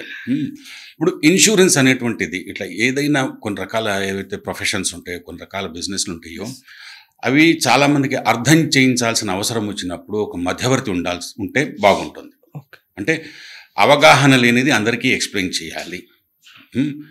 అందరికీ ఇప్పుడు స్టాక్ మార్కెట్లో డీల్ చేయడం అందరికీ తెలియదు. అంటే ఇవాళ రోజునంటే ఆన్లైన్ పోర్టల్స్ వచ్చినాయి, కానీ ఒకప్పుడు ఎవరికి తెలియదు. అప్పుడు ఎక్కడ చూసినా కానీ స్టాక్స్లో ఇన్వెస్ట్ చేయాలంటే బ్రోకర్ కంపల్సరీ, ఎందుకంటే పద్ధతులు అవన్నీ ఎవరికి తెలియదు. అలాగే ఇప్పుడు ఇన్సూరెన్స్ అనే సబ్జెక్టులో మనకి అవగాహన ఉండదు. అందుకనేంటి దాంట్లో మీకు ఇంటర్మీడియరీ ఉండాలి, అంటే మధ్యవర్తి. ఈ మధ్యవర్తి బ్రోకర్ కావచ్చు, ఈ మధ్యవర్తి ఏజెంట్ కావచ్చు. బ్రోకర్ అంటేనేమో కొంచెం పెద్ద సైజు, ఏజెంట్ అంటే ఇండివిజువల్. సో వీళ్ళు ఉండేసి అంటే ఎక్స్పెక్టేషన్ ఏంటంటే మనకి ఈ ఏజెంట్లు అనే వాళ్ళకి ముందు ఆ ప్రోడక్ట్ల మీద మంచి అవగాహన ఉండాలి. వాళ్ళు వచ్చి ఎవరైతే కస్టమర్స్, ప్రాస్పెక్ట్స్ అందాం, కస్టమర్స్ కాదంటే ఇంకా వాళ్ళు ఇంకా ఇన్సూరెన్స్ కొనుక్కోలేదు, at this point of time వాళ్ళు ప్రాస్పెక్ట్స్, వాళ్ళకి వచ్చి మొత్తం అంతా వివరంగా చెప్పాలి, అడిగిన ప్రశ్నలకి జవాబులు ఇవ్వగలగాలి. అప్పుడే వాళ్ళ ప్రొఫెషన్ కరెక్ట్గా చేస్తున్నట్టు. అంతేగాని మిస్ సెల్లింగ్ అంటారు. మిస్ సెల్లింగ్ అంటే ఏదో చెప్పేసి పైన అబద్ధాలు చెప్పేసి అలా అనమాట. ఇప్పుడు నా కథ చెప్తాను. నేను ఇన్సూరెన్స్ నేను కొనుక్కున్న నా మొదటి లైఫ్ ఇన్సూరెన్స్ పాలసీస్ ఎందుకు కొనుక్కున్నానంటే, one of my best friend వాళ్ళ అన్నయ్య ఇన్సూరెన్స్ ఏజెంట్. సరే ఓకే, మన అశోక్ భాయ్కి పెద్ద భాయ్ ఈయన దగ్గర కొనుక్కుందామని అంటే కొనుక్కున్నాను. కాకపోతే దాంట్లో ప్రాబ్లం ఏంటంటే ఆ ఏజెంట్ అనేవాళ్ళు సర్వీస్ చేయాలి, మనకి నాలెడ్జ్ ఇవ్వాలి, మనకి సర్వీస్ చేయాలి. ఇట్లా మనం ఈ మధ్యలో ఈ లింకేజీలతోటి కంపల్షన్ తోటి కొనుక్కుంటే అవి మిస్ అయిపోతాయి. ఐడియల్లీ ఏ ప్రొఫెషనల్ దగ్గర నుంచే మనం కొనాలి. వాళ్ళ ముందు పూర్తిగా మనకి ఆ ప్రోడక్ట్ గురించి చెప్పాలి, వాళ్ళకి తెలిసినంత చెప్పాలి, మనం అడిగిన ప్రశ్నలకు జవాబులు చెప్పగలగాలి. ఇప్పటికి కూడా నాకు చాలామంది అంటే ఇప్పుడు బ్యాంకుకి వెళ్తే ఇన్సూరెన్స్ అమ్మడానికి ట్రై చేస్తారు. ప్రతి బ్యాంకులో ఈ మధ్య ఏంటంటే వాళ్ళకి ఇంటర్మీడియట్ లేదు, బ్యాంక్ ఇన్సూరెన్స్ కదా, every one wants to cell insurance. నేను ప్రశ్నలు అడుగుతాను, అడిగి కొన్ని బేసిక్ ప్రశ్నలు నాకు ఆన్సర్ తెలుసు, వాళ్ళు చెప్పిన తర్వాత నేను చెప్తాను నాకు దీనివల్ల లాభం లేదు. ఇప్పుడు ఏదో ఇన్సూరెన్స్ వాళ్ళు ఏదో ట్రై చేస్తుంటే ఏదో ఇన్వెస్ట్మెంట్ ఐ ప్రూవ్డ్ దెమ్, దానికంటే ఫిక్స్డ్ డిపాజిట్లో నాకు ఎక్కువ వస్తుంది అని చెప్పి. So keeping that aside, so ఆ ఇన్సూరెన్స్ ఏజెంట్ అనేవాడు పూర్తిగా చెప్పగలిగి ఉండాలి. ఇప్పుడు ఈ ఎల్ఐసి ఏజెంట్లు ఏదైతే పూర్వం వాళ్ళు ఎందుకంటే చాలా ఇది అంటే ఏమంటారు అంటే జోక్గా మారేవారంటే ఎల్ఐసిలో ఏజెంట్లకి కమిషన్ చాలా ఎక్కువ ఇస్తారు. ఎందుకంటే దాంట్లోపల ఒకసారి కమిట్ అయిపోతే మనకు ఒక పెద్ద లాంగ్ టర్మ్ కమిట్మెంట్ కదా. సో అందుకని దట్ ఈస్ గుడ్. దాంట్లో ఉండేదంతా ఇన్వెస్ట్మెంట్ ఇన్కమ్ కాబట్టి కమిషన్ ఎక్కువ ఇస్తారు. అందుకని ఏంటంటే ఎవరైనా కానీ ఎల్ఐసి ఏజెంట్ అయితే దట్స్ గుడ్ థింగ్. ఇప్పుడు మనం 20 ఏళ్ళు ఫర్ ఎగ్జాంపుల్ పాలసీ తీసుకున్నాం అనుకోండి, మనకు ఏజెంట్ ఉన్నారనుకోండి, అతనికి 20 ఏళ్ళు వస్తూనే ఉంటుంది. ఇట్ ఆల్ డిపెండ్స్, అంటే స్ట్రక్చర్ ఎలా ఉంటుందో అనే దాని బేసిస్ మీద. కొందరికి యాన్యువల్గా ఇస్తారు, లేకపోతే కొన్నిసార్లు అయితే ఫస్ట్ ఇయర్ అయితే కట్టే ప్రీమియం మొత్తం అంతా ఏజెంట్కి వెళ్ళిపోతుంది. సో అప్పుడు మీరు అన్నారు కదా సరెండర్ వాల్యూ ఎందుకు తక్కువ ఉంటుంది, అందుకే ఉంటుంది. అంటే వాళ్ళు తెలియదు ఎవరికో ఇచ్చారు కదా. సో కాబట్టి ఈ మొత్తము సో ఈ ఏజెంట్ అనేవాళ్ళు సో ఎక్కువ కమిషన్ ఉంటుంది కాబట్టి ఎల్ఐసి దాంట్లో బాగా అంటే ఏజెంట్లు they use to try and వాళ్ళు దాంట్లోపల అమ్మడానికి ట్రై చేసేవాళ్ళు. కాకపోతే ఏంటంటే మనకి అందరికీ అవగాహన ముందు ఎవరికైనా ఎడ్యుకేట్ చేయాలి. ఇప్పుడు మనం ఒక ప్రోడక్ట్ ఎవరికైనా నమ్మాలనుకుంటే ముందు ఎడ్యుకేట్ చేయాలి. వాళ్ళు అర్థం చేసుకున్న తర్వాత కొంటారు. ఇప్పుడు మీకు ఈ చూసే ఉంటారు కదా, వాక్యూమ్ క్లీనర్స్ చూసే ఉంటారు. అసలు ఈ వాక్యూమ్ క్లీనర్ ఇవాళ రోజున షాప్కి వెళ్ళి కొనుక్కుంటున్నారు. ఒకప్పుడు if you go back about 30 years ago vacuum క్లీనర్లు అంటే ఎవరికి ఏమీ తెలియదు. ఒకే ఒక కంపెనీ వాడు వాక్యూమ్ క్లీనర్లు అమ్మాడు, యురేకా ఫోర్బ్స్ వాడు. ఇంటింటికి వెళ్ళేవాళ్ళు, ఇంటింటికి వెళ్ళి డెమాన్స్ట్రేట్ చేసేవాళ్ళు, చూపించేవాళ్ళు, దాని గ్యారంటీ ఇచ్చేవాళ్ళు ఇన్ని సంవత్సరాలు. అవన్నీ చూసి కొంతమందికి నచ్చి కొనుక్కునేవాళ్ళు. అప్పుడు జనాలకు అర్థమైంది వాక్యూమ్ క్లీనర్ అనే ప్రోడక్ట్ ఉంటుంది, దానివల్ల ఇట్లా అవుతుందని. అలాగే ఇన్సూరెన్స్ కూడా మనం వెళ్తే అందరికీ చెప్పాలి. ఇప్పుడు చెప్పి వాళ్ళకి డీటెయిల్డ్గా ఎక్స్ప్లెయిన్ చేసి మీకు ఇలా ఉంటుంది అలా ఉంటుంది. యాన్యువల్గా సర్వీస్ చేయాలి, అంటే ప్రతి సంవత్సరం వాళ్ళు ప్రీమియం కట్టాల్సిన టైంకి వాళ్ళకి గుర్తు చేయాలి. ఎందుకంటే టైంకి వాళ్ళు ప్రీమియం కట్టలేదనుకోండి పెనాల్టీలు ఉంటాయి. సో అందుకని it's a profession, it's not a simple job. ఏదో వెళ్ళిపోయి కొన్ని మళ్ళీ అమ్మేసి మనం వెళ్ళిపోదామంటే, అందుకే చాలామంది అలా చేసేసి ఫ్లై బై నైట్ అంటారు కదా ఆపరేటర్స్, ఆ విధంగా చేసేసి వాళ్ళకి అవగాహన లేకుండా ఇది కొంచెము అంటే దానివల్ల.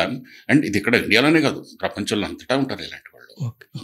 సరే, ఇది ఇప్పుడు అంటే కస్టమర్ నుంచి వెళ్తుందా కంపెనీ నుంచి వెళ్తుందా ఏజెంట్కి మనీ మెయిన్? ఇప్పుడు కస్టమర్ ప్రీమియం కంపెనీకి ఇస్తాడు, కంపెనీ కమిషన్ వాళ్ళకి ఇస్తుంది. ఇప్పుడు మీరే చెప్పాలి, ఇది కస్టమర్ మనీ వెళ్తుందా కంపెనీ మనీ వెళ్తుందా? Customer money. కస్టమర్ డైరెక్ట్గా ఇవ్వట్లేదు. అంటే అలాంటిది కూడా ఉంది. ఇప్పుడు పెద్ద పెద్ద కంపెనీలు ఉన్నాయి. ఫర్ ఎగ్జాంపుల్ ఇప్పుడు మీరు ఏమనుకుందాం, ఏదో పెద్ద గ్రూప్ ఉంది, Vedanta group for example, Adani group, అంబానీలు, ఇలాంటి వాళ్ళు ఇన్సూరెన్స్లో చాలా ప్రీమియమ్స్ కడుతుంటారు. వాళ్ళు మెడికల్ ఇన్సూరెన్స్లోనే కొన్ని 100,000 కోట్ల ప్రీమియం కడతారు. అలాగే వాళ్ళకి అసెట్స్ ఉంటాయి, ప్రాపర్టీ ఇన్సూరెన్స్ అన్నింటిలో కలిపేసి ఎంతో కడతారు. అలాంటి వాళ్ళు కూడా చాలామంది అయితే యాక్చువల్గా వాళ్ళ సొంతంగానే ఇన్సూరెన్స్ కంపెనీలు పెట్టేసుకున్నారు. అప్పుడు అంబానీ ఉందనుకోండి, ఆ గ్రూప్లో వాళ్ళకే రిలయన్స్ ఉంది వాళ్ళదే. సో అదర్వైజ్ వాళ్ళు ఏం చేస్తారు, వాళ్ళు పెద్ద పెద్ద బ్రోకర్స్ని యూజ్ చేసుకుంటారు. అంటే బ్రోకర్స్, ఇన్సూరెన్స్ బ్రోకర్స్, వీళ్ళు గ్లోబల్ బ్రోకర్స్, లోకల్ బ్రోకర్స్ చాలా ఉంటాయి. వాళ్ళకి ఏంటంటే కమిషన్ వస్తుంది. ఏజెంట్ అంటే సింగిల్గా అంటే స్మాల్గా చేసేది, బ్రోకర్స్ అంటే మొత్తం పెద్ద కంపెనీ సెటప్ లాగా పెట్టుకొని అందరికీ అడ్వైజ్ ఇచ్చేది. సో అలాంటప్పుడు వాళ్ళకి ఒక్కోసారి ఎలా ఉంటుందంటే క్లయింట్స్ ఏం చెప్తారంటే, మాకు అంటే మీరు కమిషన్ తీసుకోవద్దు ఇన్సూరెన్స్ కంపెనీ దగ్గర, మీకు మేము ఇస్తాం, యూ బీ మై కన్సల్టెంట్. మా కన్సల్టెంట్ కంటే మేము కన్సల్టెన్సీ ఫీ ఇస్తాం. ఇప్పుడు వాడు కమిషన్ తీసుకుంటే 10% వచ్చేది అనుకుందాం, వీళ్ళు ఇక్కడి నుంచి కన్సల్టెంట్కి 1% ఇస్తామంటారు. ఇష్టం ఉంటే రండి, లేకపోతే లేదు. అండ్ సిన్స్ దోస్ డీల్స్ అంటే ప్రీమియమ్స్ చాలా ఎక్కువ ఉంటాయి కాబట్టి లైన్లు కడతారు, అందరూ కాంపీట్ అవుతారు, అందరూ అంటే పీపుల్ కాంపిటీషన్లో ఉంటారు, అందరూ వచ్చేసి అలా తీసుకుంటారు. కాబట్టి మీరు అన్న ప్రశ్నకి వాళ్ళకి ఎవరికి ఇంటర్మీడియరీకి అంటే ఏజెంట్కి కానీ లేకపోతే బ్రోకర్కి కానీ ఎవరిస్తారు అంటే ఇచ్చేది ఇన్సూరెన్స్ కంపెనీయే, కట్టేది ప్రీమియం మాత్రం కస్టమర్ ఇన్సూరెన్స్ కంపెనీకి కడతాడు. ఇది ఒక మెథడ్. రెండో మెథడ్ ఏంటి, కన్సల్టెంట్గా కనుక ఒక బ్రోకర్ని ఒక క్లయింట్ కనుక అపాయింట్ చేసుకుంటే ఇన్సూరెన్స్ కంపెనీ వాళ్ళకి ఏమి ఇవ్వదు, ఆ క్లయింటే డైరెక్ట్గా ఇస్తారు. ఈ 2 మెథడ్స్ ఉన్నాయి. So it all depends. ఎందుకంటే పెద్ద పెద్ద ట్రాన్సాక్షన్స్ ఎక్కువ ప్రీమియం కట్టే వాళ్ళు ఏం చేస్తారంటే వాళ్ళు కంట్రోల్ చేసుకోవాలనుకుంటారు. కొంతమంది అయితే వాళ్ళ సొంత ఇన్సూరెన్స్ కంపెనీలు కాకపోయినా కానీ బ్రోకింగ్ హౌస్లు తెరిచేస్తారు, in house broking companies. So that అంతా మొత్తం ఈ పాకెట్ నుంచి ఈ పాకెట్లోకి, ఆ పాకెట్ నుంచి ఈ పాకెట్లోకి. Super sir. సార్ జనాలందరికీ ఎల్ఐసి అని తెలుసు, ఆ పేరు తెలుసు, 3 అక్షరాలు. అది ప్రైవేటో తెలియదు, పబ్లిక్కో తెలియదు. అది అసలు ఇన్సూరెన్సెస్ ఏం ప్రొవైడ్ చేస్తుందో కొంతమందికి తెలియదు. అసలు ఇంత పెద్ద ఆర్గనైజేషన్ని ఒక ఇన్సూరెన్స్ కంపెనీ ఎలా బిల్డ్ చేయగలిగింది సార్? ఎల్ఐసి అంటే నాకు పూర్తిగా అంటే ఐ థింక్ ఇండియాలో ఇన్సూరెన్స్ కంపెనీలు ఏవైతే పబ్లిక్ సెక్టర్ ఇన్సూరెన్స్ కంపెనీలు, లైఫ్ ఇన్సూరెన్స్లో ఎల్ఐసి, జనరల్ ఇన్సూరెన్స్ లోపల జిఐసి, తర్వాత ఒక 4 కంపెనీలు ఉన్నాయి. New India insurance, United India insurance, oriental insurance, national insurance company అని. ఇవి పబ్లిక్ సెక్టర్లో ఉండేవి. అది ప్రైవేటైజ్ అయిన తర్వాత అంటే ప్రైవేట్ సెక్టర్ ఓపెన్ అప్ అయిన తర్వాత ఎన్నో కంపెనీలు వచ్చినాయి. ఇప్పుడు ఐసిఐసిఐ వాళ్ళు ఉన్నారు, అందరూ ఉన్నారు ఇప్పుడు, ప్రతి వాళ్ళు, హెచ్డిఎఫ్సి వాళ్ళు ఉన్నారు, ఎస్బీఐ జనరల్, ఇలా అన్ని కంపెనీల వాళ్ళు వచ్చారు, ఎస్బీఐ లైఫ్. సో ఇవి ఈ నేషనలైజేషన్ కాకముందు ఎన్నో ప్రైవేట్ కంపెనీలు ఉండేవి. ఇప్పుడు new India insurance company was Tata company. Nationalise అయినప్పుడు బ్యాంకులు నేషనలైజ్ అయినాయి, జాతీయమైనవి, అలాగే ఇన్సూరెన్స్ కంపెనీలు జాతీయమైనవి. ఎన్నో కంపెనీలను కలిపి కొన్ని కంపెనీలు తయారు చేశారు, అలా పుట్టినాయి ఇవన్నీ. లైఫ్ ఇన్సూరెన్స్లో ఏం చేశారంటే ఒకే ఒక కంపెనీని తయారు చేశారు, మోనోపోలీ. సో అందుకని లైఫ్ ఇన్సూరెన్స్ లోపల మీరు తీసుకుంటే ఒకటే కంపెనీ ఉండేది కాబట్టి అసలు కాంపిటీషన్ ఉండేది కాదు. So that was behaving purely like అంటే మోనోపోలీ ఉండేది కాబట్టి, బట్ వాళ్ళ రేంజ్ లోపల వాళ్ళ ప్రోడక్ట్స్ అవి పెట్టి వాళ్ళకి ఏజెంట్లు అది అంతా నార్మల్గానే ఉండేది. తర్వాత కాకపోతే కాంపిటీషన్ ఉండేది కాదు. జనరల్ ఇన్సూరెన్స్లో మాత్రం ఏం చేశారంటే కాంపిటీషన్ పెట్టారు, 5 కంపెనీలు పెట్టారు. దాంట్లో ఒక కంపెనీని జిఐసిని హోల్డింగ్ కార్పొరేషన్గా పెట్టి కింద ఒక 4 కంపెనీలు పెట్టారు. అంటే వెస్ట్రన్ రీజన్లో ఉండే వాటిని అన్నింటినీ కలిపేసి న్యూ ఇండియా ఇన్సూరెన్స్ అని, ఈస్టర్న్ రీజన్లో ఉండే వాటిని అన్నింటినీ కలిపి కలకట్టాలో నేషనల్ ఇన్సూరెన్స్ అని, సదర్న్ రీజన్లో ఉండే వాటిని అన్నింటినీ కలిపేసి చెన్నైలో అంటే మెడ్రాస్లో యునైటెడ్ ఇండియా ఇన్సూరెన్స్ అని, నార్త్లో ఉండేది ఢిల్లీలో ఓరియంటల్ ఇన్సూరెన్స్ కంపెనీ అని పెట్టారు. ఈ కంపెనీలు హెల్దీ కాంపిటీషన్ చేసేవి. జిఐసి వాటిని ఓవరాల్ సూపర్విజన్ చేస్తూ రీఇన్సూరెన్స్ చేసేది. ఇక మళ్ళీ మనం ఇంకో పదంకి వచ్చాం, రీఇన్సూరెన్స్ అని. ఇప్పుడు ఏంటంటే చిన్న ఎగ్జాంపుల్ చెప్తాను. రీఇన్సూరెన్స్ అంటే ఏంటంటే ఇప్పుడు ఒక పెద్ద రిస్క్ ఉంది. ఫర్ ఎగ్జాంపుల్ ఒక ఎయిర్ క్రాఫ్ట్ ఉంది. ఎయిర్ క్రాఫ్ట్ వాల్యూ తీసుకుందాం, బోయింగ్ అంటే $100 million ఉంటుంది అనుకుందాం. ఒక టిపికల్ ఒక బోయింగ్ 737 ఏదైనా ఉంది, బ్రాండ్ న్యూ తీసుకుంటే ఒక $100 million ఉంటుంది. సో ఈ $100 million ఎయిర్ క్రాఫ్ట్ని ఒక ఇన్సూరెన్స్ కంపెనీ వాళ్ళు తీసుకుంటే దానికి ఏదైనా టోటల్ లాస్ అయితే $100 million కట్టాల్సిందే కదా. సో వాళ్ళు ఏంటంటే they may not be able to take such kind of risk. అంత కెపాసిటీ వాళ్ళు డిప్లాయ్ చేయరు. అంటే అంత పూర్తిగా నష్టపోదలుచుకోరు. వాళ్ళు రెస్ట్రిక్ట్ చేసుకోవాలనుకుంటారు. వాళ్ళు ఏం చేస్తారు, ఓకే మేము ప్రతి ఎయిర్ క్రాఫ్ట్కి మేము $10 million దాకా మాత్రమే మేము ఉంచుకుంటాం, మిగతా $90 million we will find risk transfer, వేరే కంపెనీలకు ఇస్తాం. ఆ కంపెనీల్లో మామూలు ఇన్సూరెన్స్ కంపెనీలు ఉంటాయి, స్పెషలైజ్డ్ రీఇన్సూరెన్స్ కంపెనీలు అని ఉంటాయి. మరి ఈ పేర్లు మీరు విన్నారో లేదో తెలియదు. మ్యూనిక్ రీ, స్విస్ రీ, ఇట్లా అలియాన్స్ రీ, ఇవన్నీ చాలా పెద్ద పెద్ద రీఇన్సూరెన్స్ కంపెనీస్ గ్లోబల్లీ. మొత్తం వీళ్ళందరూ ఏంటంటే ఈ రీఇన్సూరెన్స్ కంపెనీలు వాళ్ళు ఏం చేస్తారంటే ఓకే మీరు $10 million మీరు కదా, మీరు ప్రైమరీగా మీరు $10 million మీరు ఉంచుకుంటారు, మిగతా 90 ఇస్తారు కదా, సరే మేము 10 రాస్తాం, మేము 10 ఇలా ఒక్కొక్కళ్ళు 5% 10% అట్లా అందరూ కలిసేసి ఫైనల్గా $100 million కవర్ ఇస్తారు. రిస్క్ ఎంత పెద్దగా అవుతుంటే అంత స్ప్రెడ్ కావాల్సి ఉంటుంది, అంటే ఎక్కువ మందికి డిస్ట్రిబ్యూట్ కావాలి. డిస్ట్రిబ్యూట్ అయినప్పుడు ఏమవుతుంది, ఎప్పుడన్నా లాస్ వచ్చినప్పుడు అందరూ కలిసి కాంట్రిబ్యూట్ చేసి ఇవ్వగలుగుతారు. లేకపోతే ఒకళ్ళ దగ్గరే దాన్ని అక్యుములేషన్ అంటారు, అక్యుములేట్ చేసుకున్నారనుకోండి, అంత ఒక్కొక్కసారి they may go out of cash, they may go out of business. That's not in their interest. వాళ్ళ ఇంట్రెస్ట్లో లేదు, ఎవరైతే ఇన్సూరెన్స్ కొనుక్కుంటారో వీళ్ళ ఇంట్రెస్ట్లో ఒకటి ఉండదు.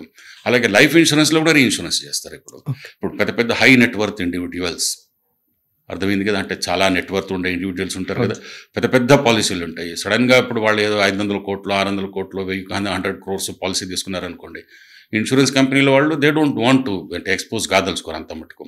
మేము ఒక 10 కోట్లు పెట్టుకుంటాం, మిగతా అంతా రీఇన్సూరెన్స్ చేస్తాము అలా అని చెప్పేసి వేరే వాళ్ళకి డిస్ట్రిబ్యూట్ చేస్తారు, రీఇన్సూరెన్స్ చేస్తారు. Okay, super sir. అంటే ఒక సెన్సేషనల్ స్టేట్మెంట్ సార్, ఇన్సూరెన్స్ అనే దాంట్లోని ఒక సెలబ్రిటీ బాడీలో ఉన్న ఒక ఓన్లీ గొంతుకు తీసుకుంటారంట సింగర్ అనేవాళ్ళు, ఎందుకంటే ఎప్పుడన్నా అది పాడైపోవచ్చు, ఎందుకంటే ఆయన లైఫ్ అంతా కూడా దాని మీదే ఉందని. ఒక హాలీవుడ్ స్టార్ మొత్తం బాడీ మీద తీసుకుంటారు, నేను బాడీ స్టంట్స్ చేస్తాను, డబ్బులు నాకు ఏదన్నా అయితే మొత్తం అంతా, అంటే ఇలా ఒక ప్రతి పార్ట్ మీద కూడా ఇన్సూరెన్స్ తీసుకునే పాసిబిలిటీ ఉందా? పాసిబిలిటీ ఉంది థియరిటికల్గా. అట్లీస్ట్ నేనైతే చూడలేదు, అంటే నేనైతే చేయలేదు. నేను చాలా రకరకాలు చేశాను. అంటే చేసిందంటే ఫర్ ఎగ్జాంపుల్ ఇప్పుడు విచిత్రమైన పేర్లు ఉంటాయి. హోల్ ఇన్ వన్ ఇన్సూరెన్స్ అంటారు, అట్ట పేరు చెప్తే నవ్వొస్తుంది. అంటే ఏమీ లేదు, గోల్ఫ్ ఆడేవాళ్ళు ఆడేటప్పుడు ఏంటంటే ఒక్కొక్కసారి అది సింగిల్ షాట్కి అంటే వెళ్ళిపోయి హోల్లో పడింది అనుకోండి, దానికి ప్రైజ్ పెడతారు.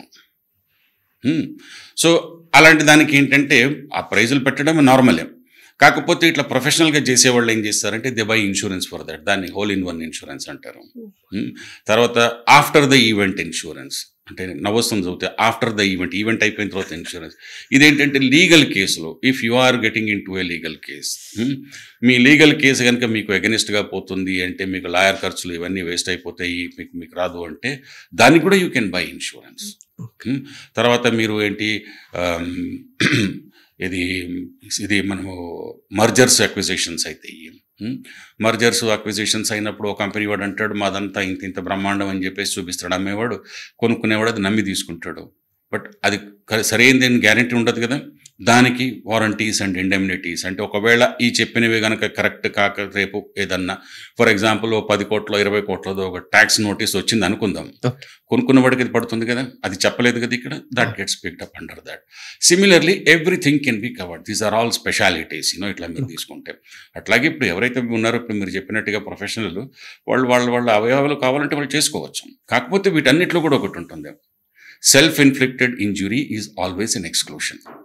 అంటే సూసైడ్ చేసుకోవటమో లేదా సొంతంగా చేసుకొని ఇన్సూరెన్స్ వస్తుందని చెప్పేసి అది మాత్రం ఎక్స్క్లూడెడ్. ఏదైనా కానీ యాదృచ్ఛికంగా కావాలి, కాకతాళీయంగా కావాలి, ఇట్ షుడ్ బి యాక్సిడెంటల్, ఫార్చ్యూటస్. తెలిసి కావాలని చేసుకుంటే మాత్రము అది అర్హుడు, ఇన్సూరెన్స్కి అర్హత లేదు. ఏదైనా కానీ ఇట్ హ్యాస్ టు బి అంటే it should be accidental. So కాబట్టి ఎస్, ఇప్పుడు ఎవరికైతే ఇప్పుడు మీరు అన్నారు కదా, ఇప్పుడు పాటలు పాడే అతను గొంతు చేసుకోవడం ఈజ్ పాసిబుల్, బట్ దీనికి ఎంతకి చేసుకోవాలి అతనికి తెలియాలి, ఎంత ప్రీమియం కట్టాలో చేసుకునే వాళ్ళకి తెలియాలి. ఇలాంటి వాళ్ళు ఎక్కడ ఉంటారు, అన్ని చోట్ల ఉంటారు ఇలా చేసేవాళ్ళు. వీటన్నిటికీ ఒక మక్క ఉంది.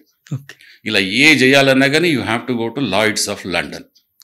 ఓకే, లండన్లో లాయిడ్స్ అని చెప్పేసి అవన్నీ సిండికేట్స్ అంటారు. సిండికేట్స్ అంటే ఏం లేదు, అవన్నీ కూడా ఇన్సూరెన్స్ కెపాసిటీలు ఇచ్చే రకరకాల గ్రూప్లో డబ్బులు ఉన్న వాళ్ళు డబ్బులు పెడతారు అక్కడ.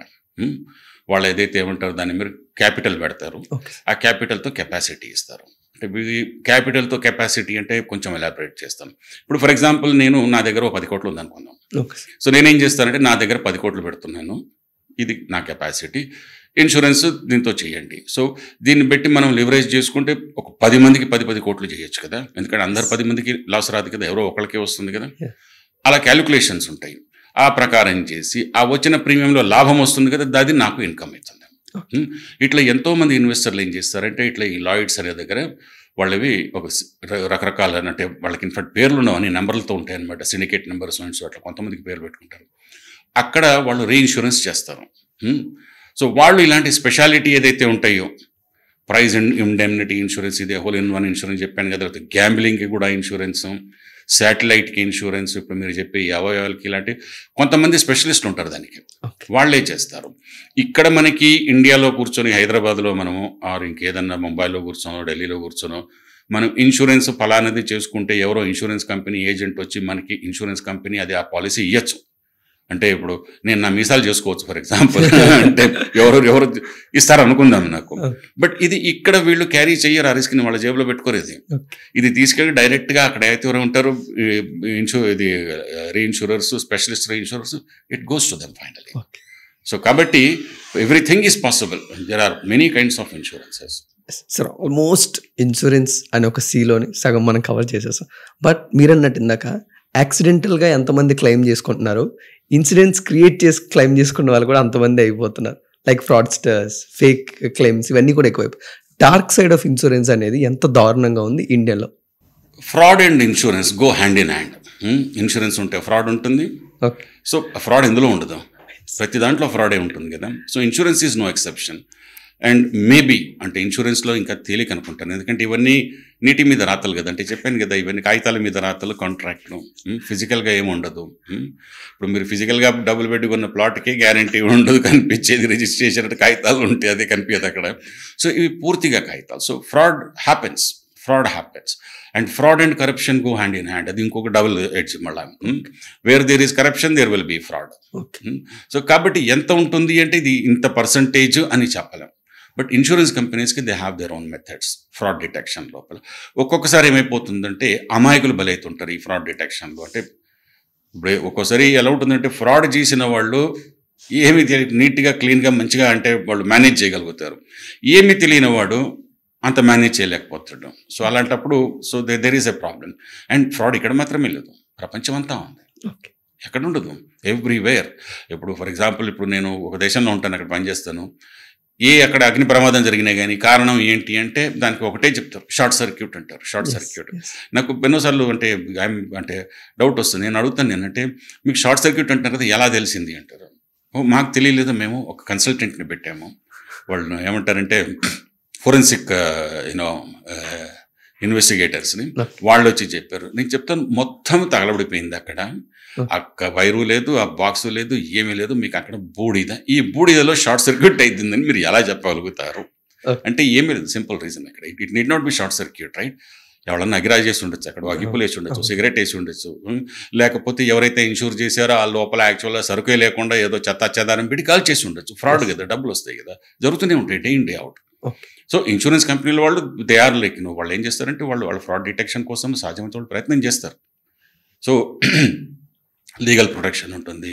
మళ్ళీ అగైన్ మీకు ఎక్కడెక్కడైతే ప్రొటెక్షన్ ఉంటుందో అక్కడ వెళ్తే మళ్ళీ అక్కడ ఇంకో ఫ్రాడ్ ఉంటుంది కదా, అక్కడ కరప్షన్ ఉంటుంది కదా. So there is no end to it, but there are methods. And మంచి ప్రశ్న అన్నారు, ఎందుకంటే ఇన్సూరెన్స్ ఉంటే ఫ్రాడ్ ఉన్నట్టే అక్కడ ఉంటుంది. అది ఒకప్పుడు చాలా ఎక్కువ ఉండేది. సార్, అంటే మీ 40 years ఎక్స్పీరియన్స్లో ఒక 20 years ఇండియాలో వర్క్ చేశారు, ఇప్పుడు ఒక 20 years ఫారెన్లో చేశారు. Handling of the customers, claim settlement, ఒక ఇండియాలో చేసిన పర్సన్ మెంటాలిటీ అండ్ ఒక ఫారినర్ మెంటాలిటీ ఎలా ఉంటుంది? More or less everywhere it is the same. Okay. It all depends upon a particular organization of particular customer. Important కస్టమర్ని అందరూ బాగానే treat చేస్తారు. ఆర్డినరీ కస్టమర్ని ఎవరైనా కానీ అంటే they will take him for granted. And some companies have some kind of methods, some individuals of some kind of methods. But otherwise ఫారిన్లో వాళ్ళు కస్టమర్లను చాలా ఫెయిర్గా ట్రీట్ చేస్తారు. కాకపోతే ఒకటి ఏంటంటే డెవలప్డ్ కంట్రీస్ లోపల, ఫారిన్ కంట్రీస్ లోపల అరవడాలు, ఆర్గ్యుమెంట్లు చేసుకోవడాలు ఉండవు. సో ఇక్కడ వచ్చేసి ఇది రాలేదు, అది రాలేదు, లేకపోతే ఇక్కడ అంటే క్లెయిమ్ ఫామ్స్ ఉంటాయి కదా, ఒకప్పుడు క్లెయిమ్ ఫామ్స్ అమ్ముకునేవాళ్ళు. అంటే ఆఫీస్లో there will be one person, claim forms అంటే అతని దగ్గర ఉంటుంది. క్లెయిమ్ ఉందా, ఓకే క్లెయిమ్ ఫామ్ కావాలి, అక్కడికి వెళ్ళాలి, డబ్బులు ఇచ్చింది, అలాంటివి ఉండవు, చిన్న చిన్న ఉండవు. అంటే ఒక I don't know whether I'm suppose to, అంటే I can, my experience has been it's everywhere. Fraud and corruption is everywhere. కాకపోతే మన దగ్గర ఏంటంటే ప్రతి చిన్న దానికి కూడా తయారైపోయి బాగా ఎక్స్పోజ్ అయిపోతుంది. పెద్దవి ఉంటాయి, తెలియవు, ఎక్స్పోజ్ కావు. వేరే చోట ఎట్లా ఉంటుందంటే పెద్దవే ఉంటాయి, ఎక్స్పోజ్ కావు. చిన్న చిన్న వాటి లోపల అంతగా అంటే ఇట్స్ ట్రీటెడ్ మోర్ లైక్ అంటే జనరల్గా అంటే ఎక్స్పోజ్ కాదు. ఓకే సార్, కోవిడ్ తర్వాత ఇండియాలో ఒకేసారి ఇన్సూరెన్సెస్కి మంచి భూమి వచ్చింది, అవేర్నెస్ బాగా క్రియేట్ అయింది. ఇప్పుడు ఒక 2025లో ఒక ఫ్యామిలీ పర్సన్, ఒక ఇండివిజువల్ బెస్ట్ ఇన్సూరెన్స్ ఎలా సెలెక్ట్ చేసుకోవాలి ఈజీ వేలో? అంటే మీరు ఫస్ట్ చూడాల్సింది ఏంటంటే there are lot of possibilities, ఎన్నో కంపెనీలు చేస్తున్నాయి. So for example medical insurance కావాలి, మీరు చూడండి, మీరు చూడండి ఎవరెవరి దగ్గర అయితే ఎటువంటి కవరేజ్లు ఉన్నాయి, ఎలాంటి ప్రీమియమ్స్ ఉన్నాయి. ఆన్లైన్లో వెళ్తే మీకు అన్ని కంపెనీలవి ఆన్లైన్ పోర్టల్స్ ఉంటాయి. ఇది కాకుండా మీకు అగ్రిగేటర్స్ అంటారు, ఏది policybazaar.com ఇలాంటి వాళ్ళు.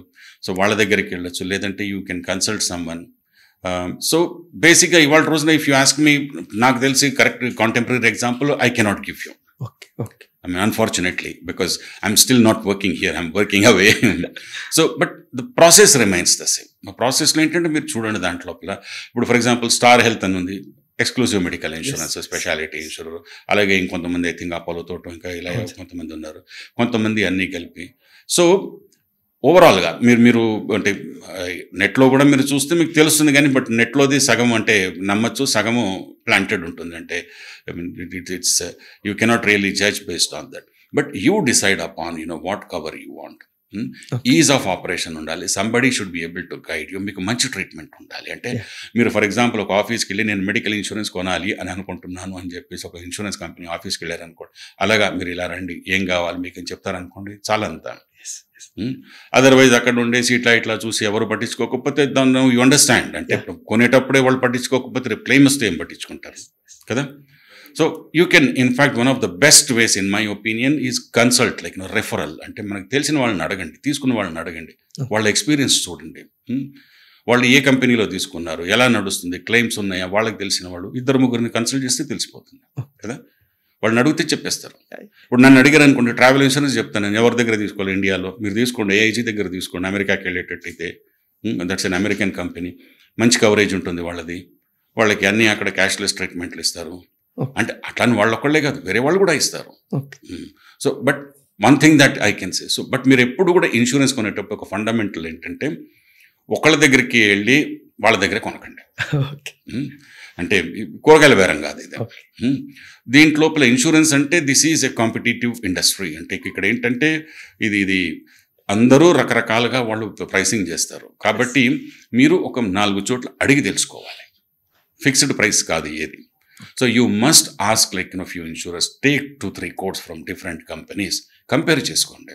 ఇప్పుడు మీకు ట్రావెల్ ఇన్సూరెన్స్ కావాలనుకోండి, ఆన్లైన్ పోర్టల్స్లో వెళ్ళండి, 3-4 కంపెనీలకు వెళ్ళండి, వాటిని తీసుకోండి, మీకు తెలుస్తుంది ఎవరెవరు ఎలాంటి కవర్ ఇస్తున్నారు, దానికి ఎంత ఛార్జ్ చేస్తున్నారు. So that makes it easy కదా. సో కాబట్టి యూ నీడ్ నాట్ బి, అంటే మీకు ఎంతో పెద్ద ఇప్పుడు మెడికల్ ఇన్సూరెన్స్ కూడా మీరు ముందు చూడండి, కొన్ని శాంపుల్ తీసుకొని డమ్మీ రన్ కనుక మీరు చేశారంటే మీకు నాలెడ్జ్ చాలా వస్తుంది. ఇప్పుడు నేను ఇండివిజువల్ మెడికల్ ఇన్సూరెన్స్ చేసేవాడిని కాదు, నేను పెద్ద పెద్ద కార్పొరేట్లకి నేను కార్పొరేట్ ఇన్సూరెన్సెస్ కన్సల్టెంట్ని నేను. But some customers use to ask, అంటే తెలిసిన వాళ్ళు ఉండేసి ఇప్పుడు మాకు ఇండివిజువల్ కావాలి, మా మదర్ వస్తున్నది, మా ఫాదర్ వస్తున్నారు, వాళ్ళకి ఇన్సూరెన్స్ లేదు, రవి చెప్పండి అంటే సరే ఒక పని చేస్తాను, నేను ట్రై చేస్తాను అని చెప్పి, నేను పనిచేసే కంపెనీలో I work for an intermediary, I work for an global insurance broking house. మేము ఇండివిజువల్ అసలు హ్యాండిలే చేయం ఆ కంపెనీలో. సో మరి నేనేం చేయాలి, మా వాళ్ళని మెడికల్ ఇన్సూరెన్స్ చేసే వాళ్ళని నేను అడిగామంటే వాళ్ళకి తెలియదు, వాళ్ళు కొంతమందికి ఏదో కొంచెం నాలెడ్జ్. నేనే సొంతంగా కష్టపడి దాని లోపల ఆన్లైన్ పోర్టల్ వెళ్ళి కొన్ని అవి వేసి చూసి కొంచెం నాలెడ్జ్ తీసుకుని I use to guide them, I think this looks better అని చెప్పేసి.